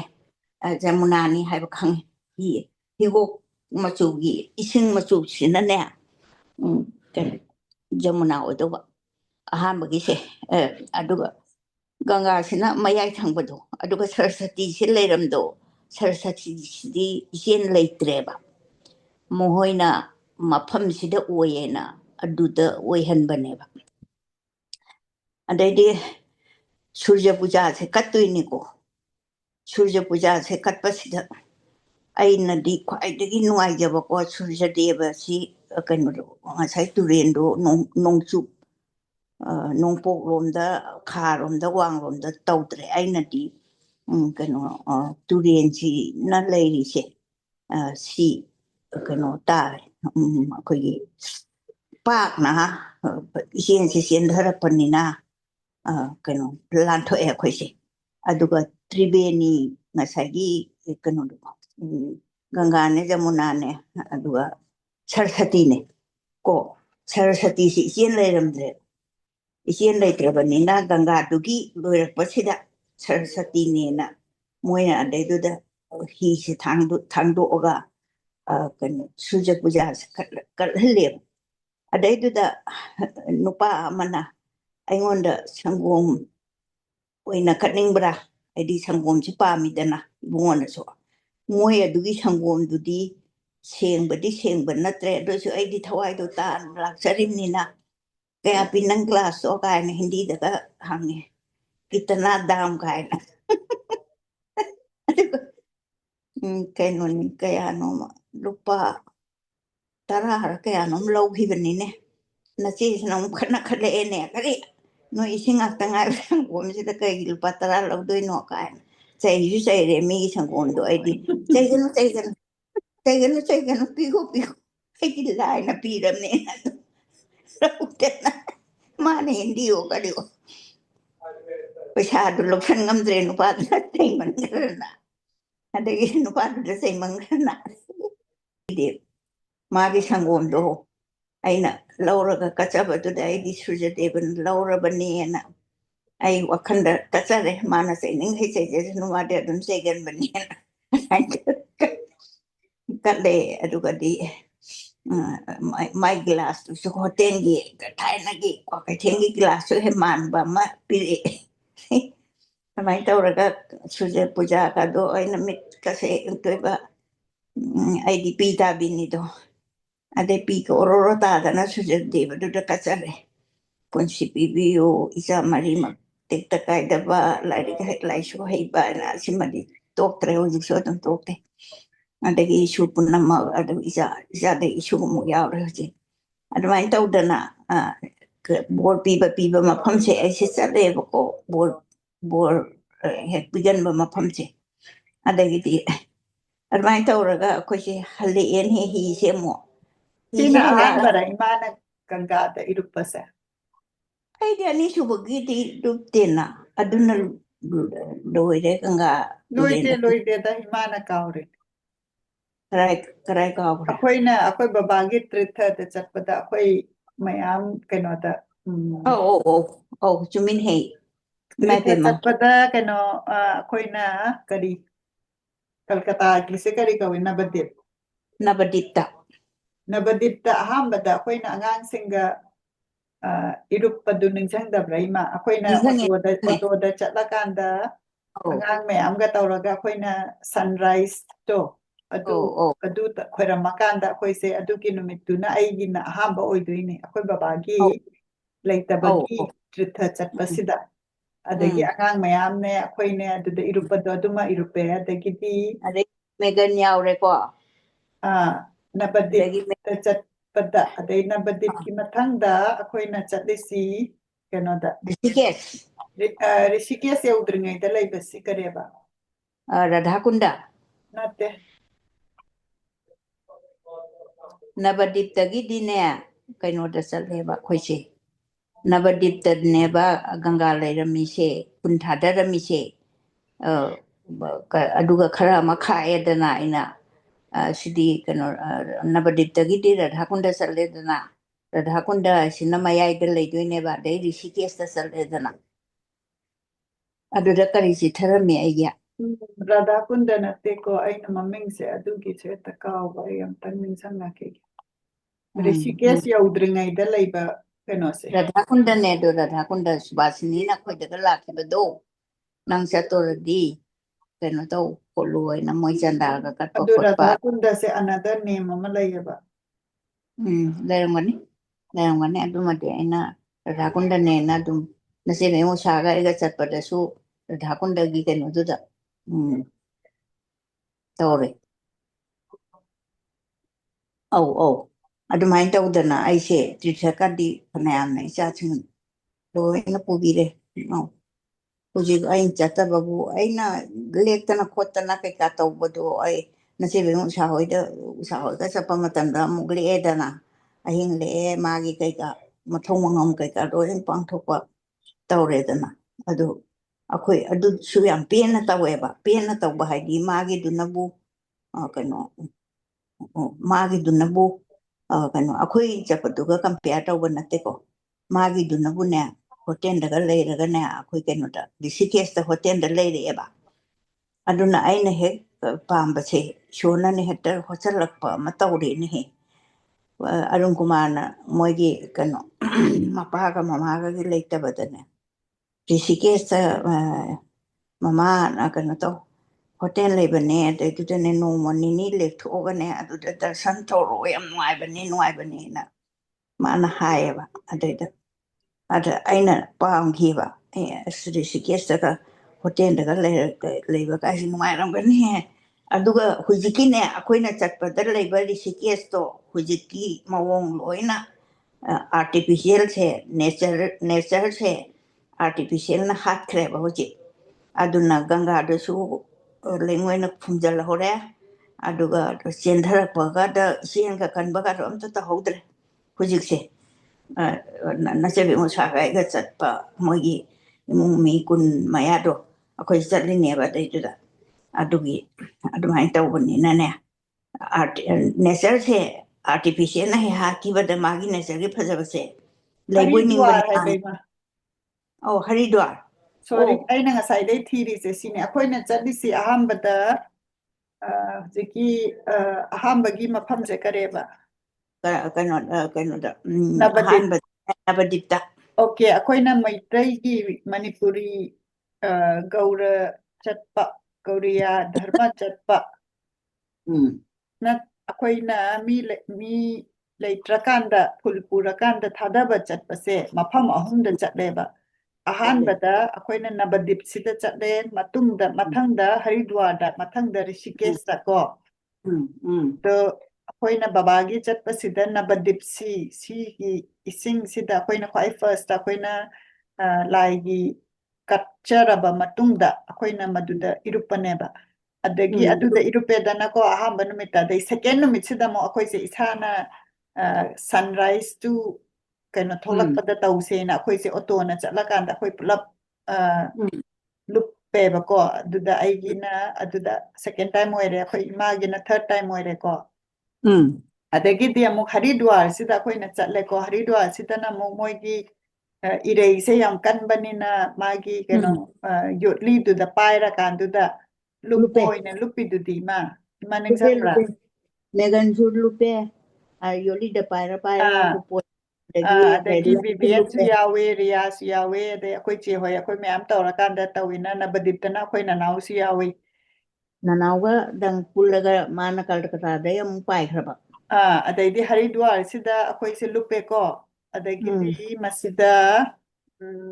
ꯏꯃꯥꯒꯤꯅ ꯃꯁꯤꯗꯩꯁꯤꯗ ꯏꯃꯥꯁꯤ ꯑꯍꯨꯝꯂꯛ ꯂꯨꯞꯈ꯭ꯔꯦ ꯑꯗꯒꯤ ꯁꯤꯗ ꯃꯔꯤꯔꯛ ꯁꯨꯗꯣꯏꯅꯦ ꯑꯩꯈꯣꯏ ꯃꯥꯅ ꯂꯨꯞꯄꯤꯁꯦ ꯑꯩꯒꯤꯅ ꯑꯍꯨꯝꯂꯛ ꯁꯨꯗꯣꯏꯅꯦꯀோ ꯑꯗꯒꯤꯗꯤ ꯑꯩꯈꯣꯏꯁꯦ ꯔꯤꯁꯤꯀꯦꯁꯇ ꯆꯠꯂꯦꯕ Chale. ꯔꯤꯁꯤꯀꯦꯁꯇꯗꯤ ꯑꯩꯈꯣꯏꯅ ꯂꯥꯏ ꯈꯤꯇꯪ ꯇꯧꯔꯛꯑꯀꯥꯟꯗ ꯑꯩꯈꯣꯏꯅ ꯁꯦꯝꯗꯦ ꯑꯗꯨꯃꯥꯏꯅ ꯍꯜꯂꯛꯈꯤꯕꯅꯦꯕ Mane mane. ꯑꯗꯨꯏꯗꯤ ꯏꯃꯥꯁꯦ ꯉꯁꯤ ꯐꯥꯎꯗ ꯑꯗꯨꯏ ꯃꯇꯨꯡꯗꯗꯤ ꯏꯃꯥꯁꯦ ꯆꯠꯇ꯭ꯔꯤꯀꯣ Tatre. Nache be usaga chalido. ꯑꯗꯨꯗꯗꯤ ꯂꯨꯞꯇꯦꯕ ꯂꯥꯏꯒꯤ ꯈꯣꯏꯔꯝꯃꯛꯄꯗꯅꯦꯕ Mane. Lutre. ꯑꯥ Kay oh adudadi akoina puning sengna lukhreba. Ganga ꯑꯗꯩꯗꯤ ꯑꯗꯨꯒ ꯑꯩꯅ ꯑꯃꯨꯛ ꯔꯤꯁꯤꯀꯦꯁꯁꯤꯗ ꯍꯟꯗꯛ ꯑꯩ ꯑꯥꯁ꯭ꯔꯝꯗ ꯆꯠꯂꯨꯕꯗꯨꯗ ꯑꯩꯁꯦ ꯑꯃꯨꯛ ꯀꯩꯅꯣ ꯇꯧꯋꯦꯕ ꯑꯗꯨꯗ ꯏꯔꯨꯞꯄꯦꯕꯃꯔꯤꯔꯛ ꯁꯨꯔꯦꯀꯣ ꯑꯗꯨꯗꯤ ꯏꯃꯥ 이바니 ꯆꯞ ꯃꯥꯟꯅꯔꯦ ꯃꯁꯤꯡ Oh. ꯑꯗꯨꯏꯗꯤ ꯏꯃꯥ 이바니 ꯑꯃꯨꯛ ꯃꯊꯪꯗ ꯑꯃꯨꯛ ꯆꯠꯄꯗ ꯑꯃꯨꯛ ꯂꯨꯞꯃꯤꯟꯅꯔꯁꯦ ꯑꯗꯨꯏꯗꯤ 이바니 ꯆꯞ ꯃꯥꯟꯅꯔꯅꯤ Oh. ꯑꯗꯨꯗꯤ Oh. ꯏꯃꯥ Aduna. ꯒꯪꯒꯥꯒꯤ ꯋꯥꯔꯤꯁꯤ ꯃꯁꯤ ꯂꯣꯏꯔꯕ ꯃꯇꯨꯡꯗ ꯑꯇꯩ ꯍꯧꯖꯤꯛ ꯃꯈꯥꯗ ꯚꯥꯏꯌꯨ ꯍꯥꯏꯁꯤ ꯂꯩꯔꯤ ꯑꯗꯨꯗꯤ ꯚꯥꯏꯌꯨꯒꯤ ꯃꯈꯥ ꯇꯥꯖꯔꯛꯑꯒꯦ Taro. ꯑꯗꯩ ꯚꯥꯏꯌꯨ ꯍꯥꯏꯁꯤꯅ ꯃꯁꯤꯗ ꯃꯣꯏꯅ ꯗꯥꯏꯅꯥꯁꯇꯤꯁꯦ ꯉꯁꯥꯏ ꯑꯩꯈꯣꯏꯅ ꯑꯅꯤ ꯈꯥꯏꯗꯣꯛꯄꯁꯤꯃ ꯑꯩꯈꯣꯏ ꯍꯥꯟꯅ ꯑꯦꯁꯇꯥꯕ꯭ꯂꯤꯁ ꯇꯧꯈ꯭ꯔꯦꯀꯣ ꯁꯣꯂꯔ ꯗꯥꯏꯅꯥꯁꯇ꯭ꯔꯤꯒ ꯑꯩꯗꯤ ꯅꯨꯃꯤꯠꯀꯤ ꯑꯃ ꯑꯗꯒꯤ ꯊꯥꯒꯤ ꯑꯃ ꯑꯗ ꯅꯨꯃꯤꯠꯀꯤ ꯗꯥꯏꯅꯥꯁꯇꯤꯁꯤꯗ ꯅꯤꯡꯊꯧ ꯑꯃ ꯂꯩꯔꯝꯃꯤ ꯃꯥꯒꯤ ꯃꯃꯤꯡꯁꯦ ꯕ꯭ꯔꯤꯀꯥ ꯀꯧꯏ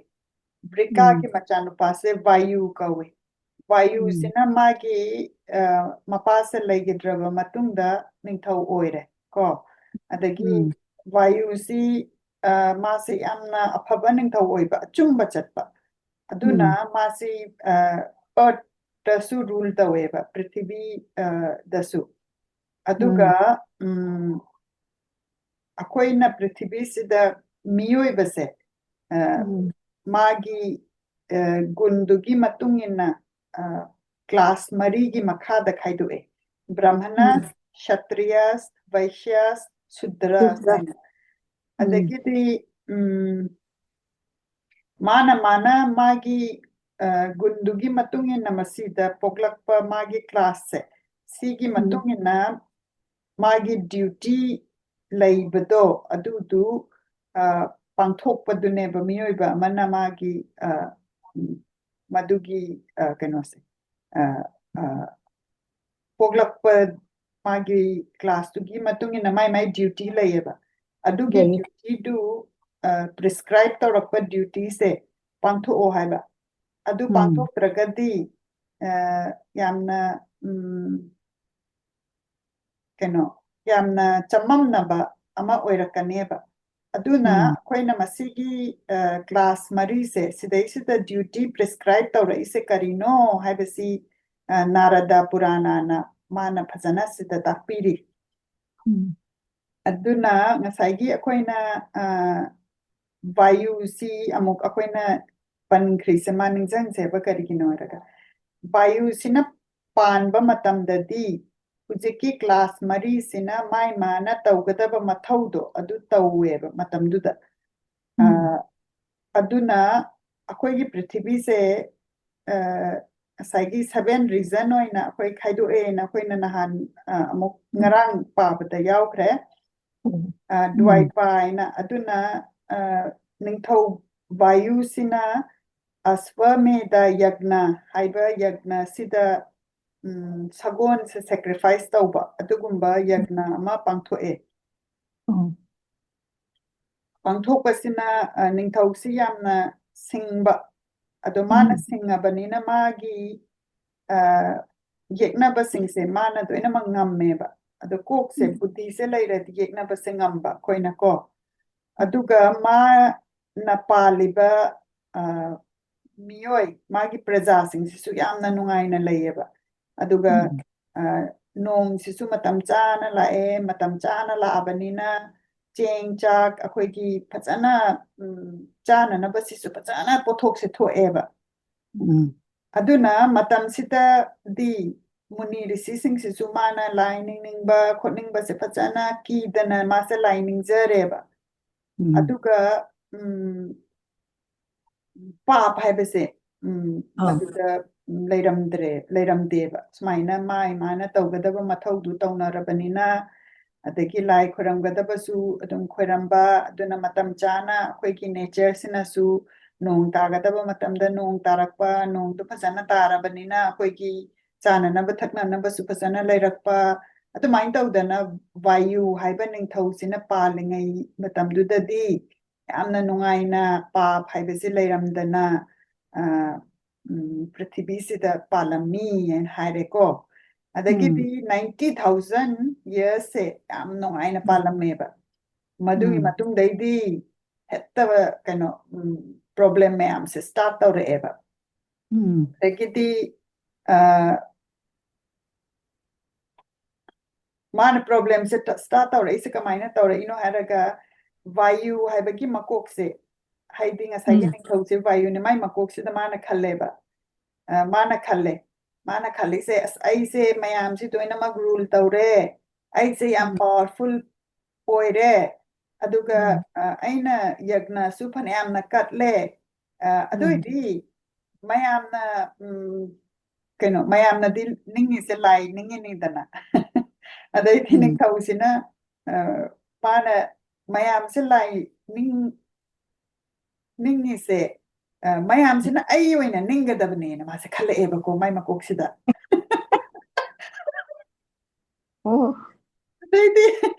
ꯑꯗꯩꯗꯤ ꯃꯥꯅ ꯍꯥꯏꯔꯦ ꯑꯩꯅ ꯄꯥꯜꯂꯤꯁꯤ ꯄ꯭ꯔꯤꯊꯤꯕꯤꯒꯤ ꯂꯣꯏꯅꯃꯛꯁꯦ ꯑꯩꯅ ꯄꯥꯜꯂꯤꯕꯅꯤꯅꯦ ꯃꯥꯁꯤꯅ 90,000 ꯍꯥꯏꯕꯗꯤ 90,000 ꯀꯣ 90ꯁꯦ ꯀꯌꯥꯅꯣ ꯏꯃꯥ ꯃꯧꯗ꯭ꯔꯥ 90,000ꯒꯤ ꯆꯍꯤꯁꯦ ꯃꯥꯅ ꯄꯥꯜꯂꯛꯑꯕꯅꯤꯅ ꯅꯨꯡꯉꯥꯏꯅ ꯃꯥꯁꯦ ꯂꯩꯕꯁꯤꯗ ꯃꯥꯏ ꯃꯀꯣꯛꯁꯤꯗꯅꯦ ꯑꯗꯨꯃꯥꯏꯅ ꯃꯉꯣꯟꯗ ꯑꯃ ꯂꯥꯛꯑꯦ ꯃꯀꯣꯛꯁꯤꯗꯀꯣ ꯑꯗꯒꯤ ꯑꯩꯅ ꯁꯥꯁꯇ꯭ꯔꯁꯦ ꯑꯩꯅ ꯂꯣꯏ ꯈꯪꯉꯤꯕꯅꯤꯅꯦ ꯑꯩꯅ ꯃꯥꯁꯦ ꯈꯜꯂꯤ ꯑꯗꯒꯤ ꯑꯩꯃꯨꯛ ꯒ꯭ꯌꯥꯟ ꯂꯩꯕ ꯑꯗꯒꯤ ꯑꯩꯉꯣꯟꯗꯒꯤ ꯑꯆꯧꯕ ꯃꯤꯕꯨ ꯂꯩꯔꯝꯒꯗ꯭ꯔꯅꯦ ꯀꯥꯏꯅ ꯃꯥꯏ ꯃꯀꯣꯛꯁꯤꯗ ꯂꯥꯛꯑꯦꯕꯀꯣ ꯏꯒꯣꯁꯦ ꯑꯗꯩꯗꯤ ꯏꯒꯣꯁꯦ ꯂꯥꯛꯄꯗꯒꯤꯗꯤ ꯃꯥꯒꯤ ꯐꯠꯇꯕ ꯋꯥꯈꯜ ꯑꯇꯩꯁꯨ ꯑꯃꯨꯛ ꯂꯥꯛꯑꯦ ꯑꯗꯩ ꯂꯥꯛꯄꯗꯒꯤꯗꯤ ꯀꯩꯅꯣ ꯇꯧꯔꯦ ꯑꯗꯨꯅ ꯄꯣꯠ ꯃꯔꯤ ꯂꯩꯌꯦꯕ ꯄꯣꯠ ꯃꯔꯤꯁꯤꯅꯅꯦ ꯃꯤꯑꯣꯏꯕꯁꯦ ꯅꯨꯡꯉꯥꯏꯇꯕ ꯄꯣꯛꯍꯟꯕ ꯑꯩꯈꯣꯏꯅ ꯅꯨꯡꯉꯥꯏꯔꯝꯕꯗꯒꯤ ꯅꯨꯡꯉꯥꯏꯇꯕ ꯄꯣꯛꯄꯁꯦ ꯄꯣꯠ ꯃꯔꯤꯁꯦ ꯀꯔꯤ ꯑꯣꯏꯒꯦꯗꯅꯦ ꯑꯃꯅ ꯌꯨꯠ ꯍꯥꯏꯕꯗꯤ ꯑꯩꯈꯣꯏꯁꯦ ꯏꯁꯥꯒ ꯌꯥꯝ ꯐꯗꯅ ꯀꯩꯅꯣ ꯌꯨꯠꯐꯨꯜ ꯑꯣꯏꯔꯤꯉꯩꯗ ꯀꯣ ꯑꯃꯅ ꯋꯦꯜꯠ ꯄꯩꯁꯥ ꯅꯨꯡꯁꯥ ꯑꯗꯒꯤ ꯃꯥꯅ ꯑꯄꯥꯝꯕꯗ ꯂꯣꯏ ꯂꯩꯔꯕ ꯑꯗꯒꯤ ꯅꯝꯕꯔ 3ꯗ ꯄꯥꯋꯔ ꯃꯤ ꯑꯇꯩꯗ ꯄꯥꯋꯔꯁꯦ ꯃꯥꯅ ꯄꯥꯋꯔꯁꯦ ꯌꯥꯝ ꯄꯥꯏꯕ ꯄꯥꯋꯔꯁꯦ ꯌꯥꯝ ꯄꯥꯏꯔꯛꯑꯕ ꯑꯗꯒꯤ ꯅꯝꯕꯔ 4ꯗ ꯂꯦꯛ ꯑꯣꯐ ꯐꯣꯔꯁꯥꯏꯠ ꯍꯥꯏꯗꯤ ꯑꯩꯈꯣꯏꯅ ꯊꯣꯛꯂꯛꯀꯗꯕꯁꯦ ꯎꯕ ꯐꯪꯗꯕ ꯑꯩꯅ ꯁꯤ ꯇꯧꯔꯒꯗꯤ ꯁꯤ ꯊꯣꯛꯂꯛꯀꯅꯤꯀꯣ ꯍꯥꯏꯅ ꯈꯟꯊꯕ ꯉꯝꯗꯕ ꯃꯁꯤꯒꯤ ꯃꯔꯤꯁꯦ ꯌꯥꯎꯔꯛꯑꯒꯗꯤ ꯅꯨꯡꯉꯥꯏꯇꯕꯔꯣꯝꯗ ꯃꯤꯑꯣꯏꯕꯁꯦ ꯊꯣꯛꯂꯛꯑꯦꯕ ꯑꯗꯨꯕꯨ ꯑꯟꯐꯣꯔꯆꯨꯅꯦꯠꯂꯤ ꯉꯁꯥꯏꯒꯤ ꯅꯤꯡꯊꯧ ꯋꯥꯌꯨꯁꯤꯅ ꯌꯦꯡꯉꯣ ꯆꯍꯤ 90,000 ꯆꯍꯤꯁꯦ ꯀꯌా ꯅꯨꯡꯉꯥꯏꯅ ꯄꯥꯟꯗꯅ ꯅꯨꯡꯉꯥꯏꯅ ꯆꯥꯎꯈꯠꯇꯅ ꯃꯌꯥꯝ ꯄ꯭ꯔꯖꯥ ꯅꯨꯡꯉꯥꯏꯗꯅ ꯂꯩꯔꯝꯕꯗꯣ ꯁꯤꯒꯨꯝꯕ ꯃꯥꯒꯤ ꯃꯔꯤꯁꯦ ꯄꯨꯟꯈꯤꯕꯗꯒꯤꯗꯤ ꯃꯥꯏ ꯃꯀꯣꯛꯁꯤꯗꯩꯁꯤꯗꯅꯦ ꯖꯦꯂꯦꯁ ꯀꯥꯕ ꯑꯗꯒꯤ ꯑꯦꯟꯚꯤꯌꯁ ꯑꯣꯏꯕꯁꯦ ꯃꯥꯏ ꯃꯀꯣꯛꯁꯤꯗ ꯃꯥꯁꯦ ꯍꯥꯞꯆꯜꯂꯕꯅꯤꯅ ꯃꯥꯏ ꯃꯀꯣꯛꯁꯦ ꯅꯥꯔꯦꯕꯀꯣ ꯑꯗꯨꯅ ꯑꯩꯈꯣꯏꯅ ꯖꯦꯂꯦꯁꯤ ꯄꯣꯛꯄ ꯃꯤ ꯑꯃꯅ ꯀꯩꯅꯣꯝ ꯇꯧꯕꯗ ꯑꯦꯟꯚꯤ ꯍꯥꯏꯕꯗꯤ ꯃꯥꯏ ꯀꯜꯂꯛꯄ ꯃꯤꯍꯧꯕꯀꯣ ꯁꯤ ꯇꯧꯔꯛꯑꯦ ꯑꯗꯒꯤꯗꯤ ꯃꯥꯁꯦ ꯃꯥꯒꯤ ꯑꯦꯅꯤꯃꯤ ꯑꯗꯨꯗꯒꯤꯗꯤ enemy ꯂꯩꯔꯛꯑꯦ enemy ꯍꯥꯏꯕꯗꯤ ꯌꯦꯛꯅꯕ ꯂꯩꯔꯛꯑꯦ ꯑꯗꯒꯤꯗꯤ ꯃꯤꯉꯣꯟꯗ ꯀꯂꯛ ꯃꯤꯍꯧꯕ ꯂꯩꯔꯒꯗꯤ ꯑꯩꯈꯣꯏꯅ ꯌꯦꯛꯅꯕꯁꯦ ꯑꯗꯨꯝ ꯂꯩꯔꯛꯄ ꯍꯥꯏꯕꯁꯦ ꯌꯥꯝ Machan ta. ꯊꯨꯅ ꯂꯩꯔꯛꯑꯦ ꯍꯥꯏꯕ ꯑꯩꯈꯣꯏꯒꯤ ꯀꯣꯛꯁꯤꯗꯩꯁꯤꯗ ꯀꯂꯛ ꯃꯤꯍꯧꯕꯒꯤ ꯋꯥꯈꯜꯁꯤ ꯂꯩꯔꯛꯑꯕ ꯀꯥꯟꯗꯨꯗꯗꯤꯅꯦ ꯑꯩꯈꯣꯏꯒꯤ ꯌꯦꯛꯅꯕꯁꯦ ꯍꯦꯟꯅ ꯍꯦꯟꯅ ꯊꯣꯛꯂꯛꯑꯦꯕ ꯑꯗꯒꯤꯗꯤ ꯍꯧꯖꯤꯛꯀꯤ ꯚꯥꯌꯨꯁꯤꯒꯤ ꯌꯦꯛꯅꯕꯁꯤꯗ ꯍꯩꯍꯥꯌꯥꯁ ꯍꯥꯏꯕꯒ ꯇꯂꯥ ꯖꯪꯘꯥꯁ ꯍꯥꯏꯕꯁꯤ ꯃꯥꯒꯤ ꯌꯦꯛꯅꯕ ꯑꯣꯏꯅ ꯃꯇꯝꯗꯨꯗ ꯊꯣꯛꯂꯛꯑꯦ ꯑꯗꯨꯒ ꯅꯤꯡꯊꯧꯁꯤ ꯃꯥꯅ ꯑꯆꯨꯝꯕ ꯂꯝꯕꯤ ꯆꯠꯂꯝꯕꯗꯒꯤ ꯃꯥꯁꯦ ꯊꯥꯗꯣꯛꯈ꯭ꯔꯦꯗꯅ ꯊꯥꯗꯣꯛꯑꯕ ꯃꯇꯨꯡꯗꯗꯤ ꯀꯩꯗꯧꯏ ꯕꯤꯁꯅꯨꯒ ꯂꯛꯁꯃꯤꯁꯦ ꯕꯤꯁꯅꯨꯒ ꯂꯛꯁꯃꯤꯁꯤꯗꯤ ꯑꯅꯤꯁꯤ ꯄꯥꯟꯅꯔꯒ ꯆꯠꯄꯅꯤꯗꯅ ꯃꯣꯏꯁꯤꯅꯅꯦ ꯃꯥꯁꯦ ꯊꯥꯗꯣꯛꯑꯦꯕ मासे लांथोक्पिरमेबा डेजर्ट तौबिरेबा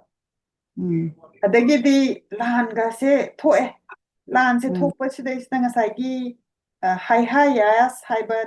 ग तला जंगास हाइबसे मागी येक्नबनिदना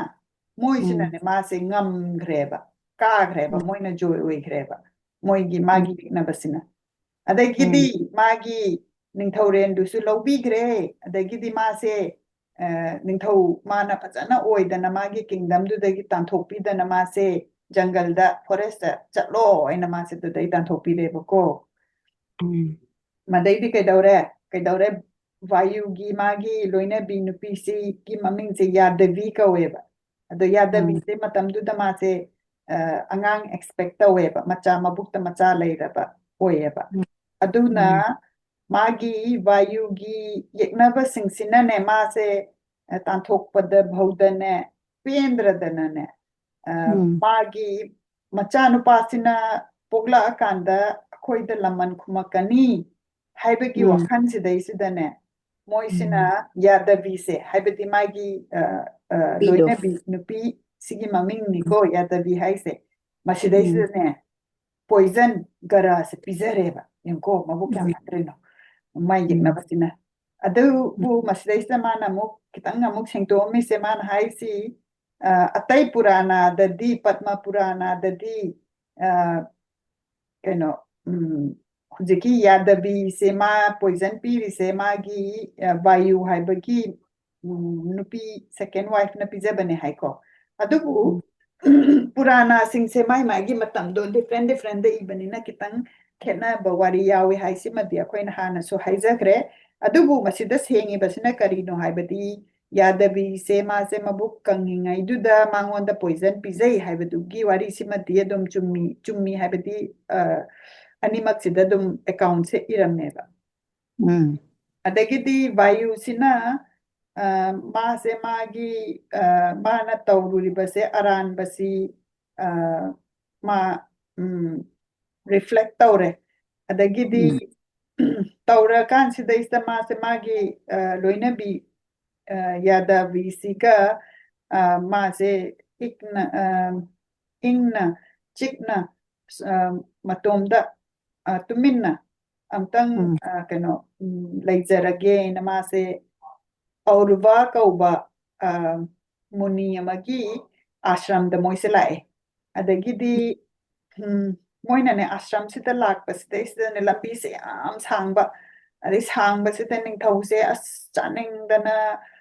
चाकलांबा अदगिदी इसिंग थकनिंगबा अदगी खोंग नामता खल्लु जंगलदुदा कुइना चला कांदा काइन चारक्तना काइन थलक्तना लैबनेबा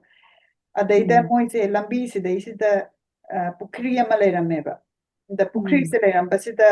माना इसिंगजे पुखरी सिदगी थक्केना खनबा अदैदी पुखरी सिदगी मोइसे इसिंगजे लौरा कांसिदा थाए था कांसिदा मोइ खौरांबसे कितंग कोए कोअप मतुंगसिदा मोइसिना उ अमगी मखादा पोथारगा लैबा उजिकी पुखरी सिगी मपांदा अदगिदी पुखरी हुजिकी उसे सिदैसिदा कनो उचेक मयाम लैयबा अदा उचेक मयाम सिना ꯃꯣꯏ ꯃꯁꯦꯟꯗ ꯋꯥꯔꯤ ꯁꯥꯟꯅꯩꯌꯦꯕ ꯎꯆꯦꯛꯁꯤꯡꯁꯤꯅꯅꯦ ꯂꯨ ꯕꯥꯍꯨ ꯍꯥꯏꯔꯤꯕ ꯄꯥꯄꯤꯁꯦ ꯑꯁꯤ ꯂꯥꯛꯑꯦ ꯑꯗꯨꯅꯅꯦ ꯃꯉꯣꯟꯗꯒꯅꯦ ꯌꯦꯡꯉꯨ ꯂꯥꯛꯎꯅꯨꯀꯣ ꯀꯥꯏꯅ ꯎꯆꯦꯛꯁꯤꯡꯁꯤꯅ ꯉꯥꯡꯅꯔꯦꯕ ꯑꯗꯒꯤꯗꯤ ꯅꯤꯡꯊꯧ ꯕꯥꯍꯨꯁꯦ ꯇꯥꯔꯕ ꯃꯇꯨꯡꯗꯅꯦ ꯃꯥꯅꯅꯦ ꯃꯗꯨ ꯇꯥꯕꯗꯩꯗꯤ ꯃꯥꯁꯦ ꯈꯪꯉꯦꯕ ꯑꯗꯩ ꯃꯥꯅꯅꯦ ꯑꯁ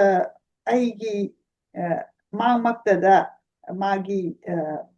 ꯃꯤ ꯃꯌꯥꯝꯁꯤꯅ ꯑꯩꯁꯦ ꯁꯤꯊꯕꯤꯔꯦꯗꯣ ꯑꯩꯅ ꯃꯥꯁꯦ ꯑꯗꯨꯃꯥꯏꯅ ꯈꯜꯂꯦꯕ ꯎꯆꯦꯛꯁꯤꯡꯁꯤꯅ ꯍꯥꯏꯕ ꯍꯥꯏꯁꯤꯗꯤ ꯎꯆꯦꯛꯁꯤꯗꯤ ꯃꯤꯅ ꯍꯥꯏꯕꯗꯨ ꯑꯃꯨꯛ ꯔꯤꯄꯤꯠ ꯇꯧꯕꯅꯦꯅ ꯑꯩꯅ ꯑꯗꯨꯃꯥꯏꯅ ꯏꯟꯇꯔꯄ꯭ꯔꯦꯠ ꯇꯧꯋꯦꯀꯣ ꯑꯗꯒꯤꯗꯤ ꯃꯥꯒꯤ ꯊꯕꯛ ꯇꯧꯕ ꯃꯤꯁꯤꯡꯁꯨ ꯃꯥꯒ ꯃꯥꯏ ꯃꯈꯥꯗ ꯇꯧꯕꯗ ꯅꯨꯡꯉꯥꯏꯇ꯭ꯔꯦꯕ ꯑꯗꯨꯒ ꯃꯥꯅ ꯁꯥꯖꯔꯝꯕ ꯃꯥꯒꯤ ꯀꯤꯡꯗꯝꯗꯨꯐꯧꯗ ꯃꯌꯥꯝꯅ ꯃꯥꯁꯦ ꯃꯗꯨꯗꯒꯤ ꯇꯥꯟꯊꯣꯔꯛꯑꯕꯅꯦꯕ ꯃꯌꯥꯝꯅ ꯍꯨꯔꯥꯟꯈ꯭ꯔꯒ ꯂꯧꯕꯤꯈ꯭ꯔꯀꯥꯟꯗ ꯑꯗꯨꯅ ꯃꯁꯤ ꯃꯌꯥꯝꯁꯦ ꯈꯜꯂꯨꯕꯁꯤꯗ ꯅꯤꯡꯊꯧ ꯋꯥꯏꯌꯨꯁꯦ ꯃꯥꯁꯦ ꯌꯥꯝꯅ ꯅꯨꯡꯉꯥꯏꯇ꯭ꯔꯀꯥꯟꯁꯦ ꯃꯥꯁꯦ ꯍꯤꯡꯅꯤꯡꯗ꯭ꯔꯦꯕ ꯃꯥꯁꯦ ꯑꯗꯒꯤꯗꯤ ꯃꯥꯁꯦ ꯍꯤꯡꯅꯤꯡꯗ꯭ꯔꯦ ꯑꯗꯒꯤ ꯃꯥꯁꯦ ꯃꯁꯥ ꯅꯨꯡꯉꯥꯏꯇꯕꯗꯒꯤꯗꯤ ꯑꯍꯟ ꯑꯣꯏꯁꯜꯂꯛꯄꯗꯒꯤꯗꯤ ꯑꯗꯨꯃꯥꯏꯅ ꯇꯧꯔꯀꯥꯟꯗ ꯃꯥꯁꯦ ꯌꯥꯝꯅ ꯍꯧꯖꯤꯛꯀꯤ ꯑꯧꯔꯕ ꯍꯥꯏꯕ ꯑꯥꯁ꯭ꯔꯝꯁꯦ ꯁꯤ ꯌꯧꯕꯗ ꯃꯥꯁꯦ ꯂꯩꯈꯤꯗ꯭ꯔꯦꯕ ꯑꯗꯒꯤ ꯂꯩꯈꯤꯗ꯭ꯔꯕ ꯃꯇꯨꯡꯁꯤꯗꯩꯁꯤꯗ ꯃꯥꯒꯤ ꯂꯣꯏꯅꯕꯤꯁꯤꯅ ꯃꯗꯨꯒꯤ ꯑꯋꯥꯕ ꯃꯌꯥꯝꯗꯨ ꯎꯕꯗꯅꯦ ꯃꯥꯒꯤ ꯃꯄꯨꯔꯣꯏꯕꯁꯤꯒꯤ ꯃꯩ ꯆꯥꯛꯄꯗꯨꯗ ꯑꯩꯁꯤꯁꯨꯅꯦ ꯆꯥꯛꯆꯔꯒꯦ ꯑꯩꯁꯨ ꯁꯤꯖꯈ꯭ꯔꯒꯦꯅ ꯃꯥꯁꯦ ꯈꯜꯂꯦ ꯈꯟꯕꯗꯒꯤꯗꯤ ꯉꯁꯥꯏꯒꯤ ꯃꯨꯅꯤ ꯑꯧꯔꯕꯁꯤꯅ ꯈꯥꯝꯃꯦ ꯃꯉꯣꯟꯗ ꯃꯥꯅ ꯍꯥꯏꯔꯦ ꯅꯪꯅ ꯇꯧꯔꯤꯗꯨ ꯀꯔꯤꯅꯣꯅꯦ ꯅꯪꯅ ꯇꯧꯔꯤꯕ ꯑꯗꯨꯃꯥꯏꯅ ꯅꯪꯒꯤ ꯊꯋꯥꯏꯗꯣ ꯅꯪꯅ ꯂꯧꯖꯔꯒꯗꯤ ꯃꯤ ꯑꯃ ꯍꯥꯠꯄꯒ ꯆꯞ ꯃꯥꯟꯅꯩ ꯑꯗꯨꯗꯨ ꯀ꯭ꯔꯥꯏꯝꯅꯤ ꯑꯗꯨꯃꯥꯏꯅ ꯐꯠꯇꯕ ꯅꯁꯥꯗ ꯑꯗꯨꯃꯥꯏꯅ ꯇꯧꯕꯗꯣ ꯃꯗꯨ ꯑꯩꯒꯤ ꯃꯥꯡꯗꯗꯤ ꯊꯣꯛꯍꯟꯕ ꯌꯥꯗꯦ ꯑꯗꯨ ꯇꯧꯒꯅꯨ ꯑꯗꯨꯅ ꯑꯩꯅ ꯍꯥꯏꯒꯗꯕ ꯍꯥꯏꯕꯕꯨ ꯅꯪꯒꯤ ꯀꯩꯅꯣꯗ ꯕꯤꯙꯤꯗ ꯅꯪꯒꯤ ꯗꯦꯁꯇꯤꯅꯤꯗ ꯅꯪꯒꯤ ꯀꯩꯅꯣꯗ ꯅꯪꯁꯦ ꯅꯆꯥꯅꯨꯄꯥ ꯅꯤꯡꯊꯧ ꯌꯥꯝꯅ ꯄꯥꯋꯔꯐꯨꯜ ꯑꯣꯏꯕ ꯑꯃ ꯄꯣꯛꯀꯅꯤ ꯍꯥꯏꯕꯁꯤ ꯂꯩ ꯍꯥꯏꯅ ꯍꯥꯏꯔꯦ ꯑꯗꯒꯤꯗꯤ ꯌꯥꯗꯕꯤꯁꯦ ꯃꯥꯁꯦ ꯑꯗꯨꯗꯩ ꯇꯞꯊꯔꯦ ꯑꯗꯩ ꯍꯧꯖꯤꯛꯀꯤ ꯃꯨꯅꯤꯁꯤꯅ ꯑꯗꯨꯃꯥꯏꯅ ꯍꯥꯏꯕꯗꯒꯤꯗꯤ ꯑꯗꯩ ꯃꯨꯅꯤꯁꯤꯅ ꯑꯗꯨꯃꯥꯏꯅ ꯍꯥꯏꯕꯗꯒꯤꯗꯤ ꯑꯗꯨꯗꯩꯗꯨꯗ ꯉꯁꯥꯏꯒꯤ ꯁꯤꯗꯩꯁꯤꯗ ꯈꯤꯇꯪ ꯑꯃꯨꯛ ꯑꯩꯅ ꯑꯦꯝꯐꯁꯥꯏꯖ ꯇꯧꯅꯤꯡꯉꯤꯁꯦ ꯉꯁꯥꯏꯒꯤ ꯅꯨꯄꯤꯁꯤꯅ ꯃꯥꯅ ꯃꯥꯒꯤ ꯅꯨꯄꯥꯒꯤ ꯐ꯭ꯌꯨꯅꯔꯦꯜ ꯐꯥꯏꯌꯔꯗ ꯃꯥ ꯆꯣꯡꯁꯤꯜꯂ ꯁꯤꯖꯔꯒꯦ ꯍꯥꯏꯕꯗꯤ ꯁꯨꯁꯥꯏꯠ ꯇꯧꯒꯦ ꯍꯥꯏꯕꯅꯦꯕ ꯑꯗꯣ ꯁꯨꯁꯥꯏꯠ ꯇꯧꯕꯁꯦ ꯉꯁꯥꯏꯒꯤ ꯃꯨꯅꯤꯁꯤꯅ ꯃꯥ ꯀ꯭ꯔꯥꯏꯝꯅꯤ ꯑꯗꯨꯗꯤ ꯅꯪꯅ ꯃꯤ ꯑꯃ ꯍꯥꯠꯄꯒ ꯆꯞ ꯃꯥꯟꯅꯩ ꯍꯥꯏꯕꯅꯦꯕ ꯃꯥꯒꯤ ꯍꯧꯖꯤꯛꯀꯤ ꯂꯦꯚꯦꯜ ꯑꯣꯐ ꯀꯩꯅꯣꯁꯤꯗ ꯑꯗꯨꯅ ꯑꯗꯨ ꯌꯥꯅꯤꯡꯗꯦꯅ ꯑꯗꯨ ꯍꯥꯏꯔꯒ ꯉꯁꯥꯏ ꯌꯥꯗꯕꯤꯁꯦ ꯇꯞꯊꯔꯕ ꯃꯇꯨꯡꯗ ꯃꯥꯅ ꯃꯥꯒꯤ ꯅꯨꯄꯥꯒꯤ ꯂꯩꯈꯤꯗꯕꯒꯤ ꯃꯥꯒꯤ ꯔꯤꯆꯨꯋꯦꯜꯁꯦ ꯇꯧꯔꯕ ꯃꯇꯨꯡꯗꯅꯦ ꯃꯥꯁꯦ ꯀꯩꯅꯣ ꯇꯧꯔꯦꯕ ꯍꯧꯖꯤꯛꯀꯤ ꯃꯨꯅꯤ ꯑꯧꯔꯕ ꯍꯥꯏꯔꯤꯕ ꯃꯥꯒꯤ ꯃꯨꯅꯤꯁꯤꯒꯤ ꯂꯩꯐꯝꯗꯨꯗ ꯃꯥꯁꯦ ꯑꯗꯨꯃꯥꯏꯅ ꯇꯧꯔꯒ ꯍꯟꯃꯤꯟꯅꯔꯛꯑꯦꯕꯀꯣ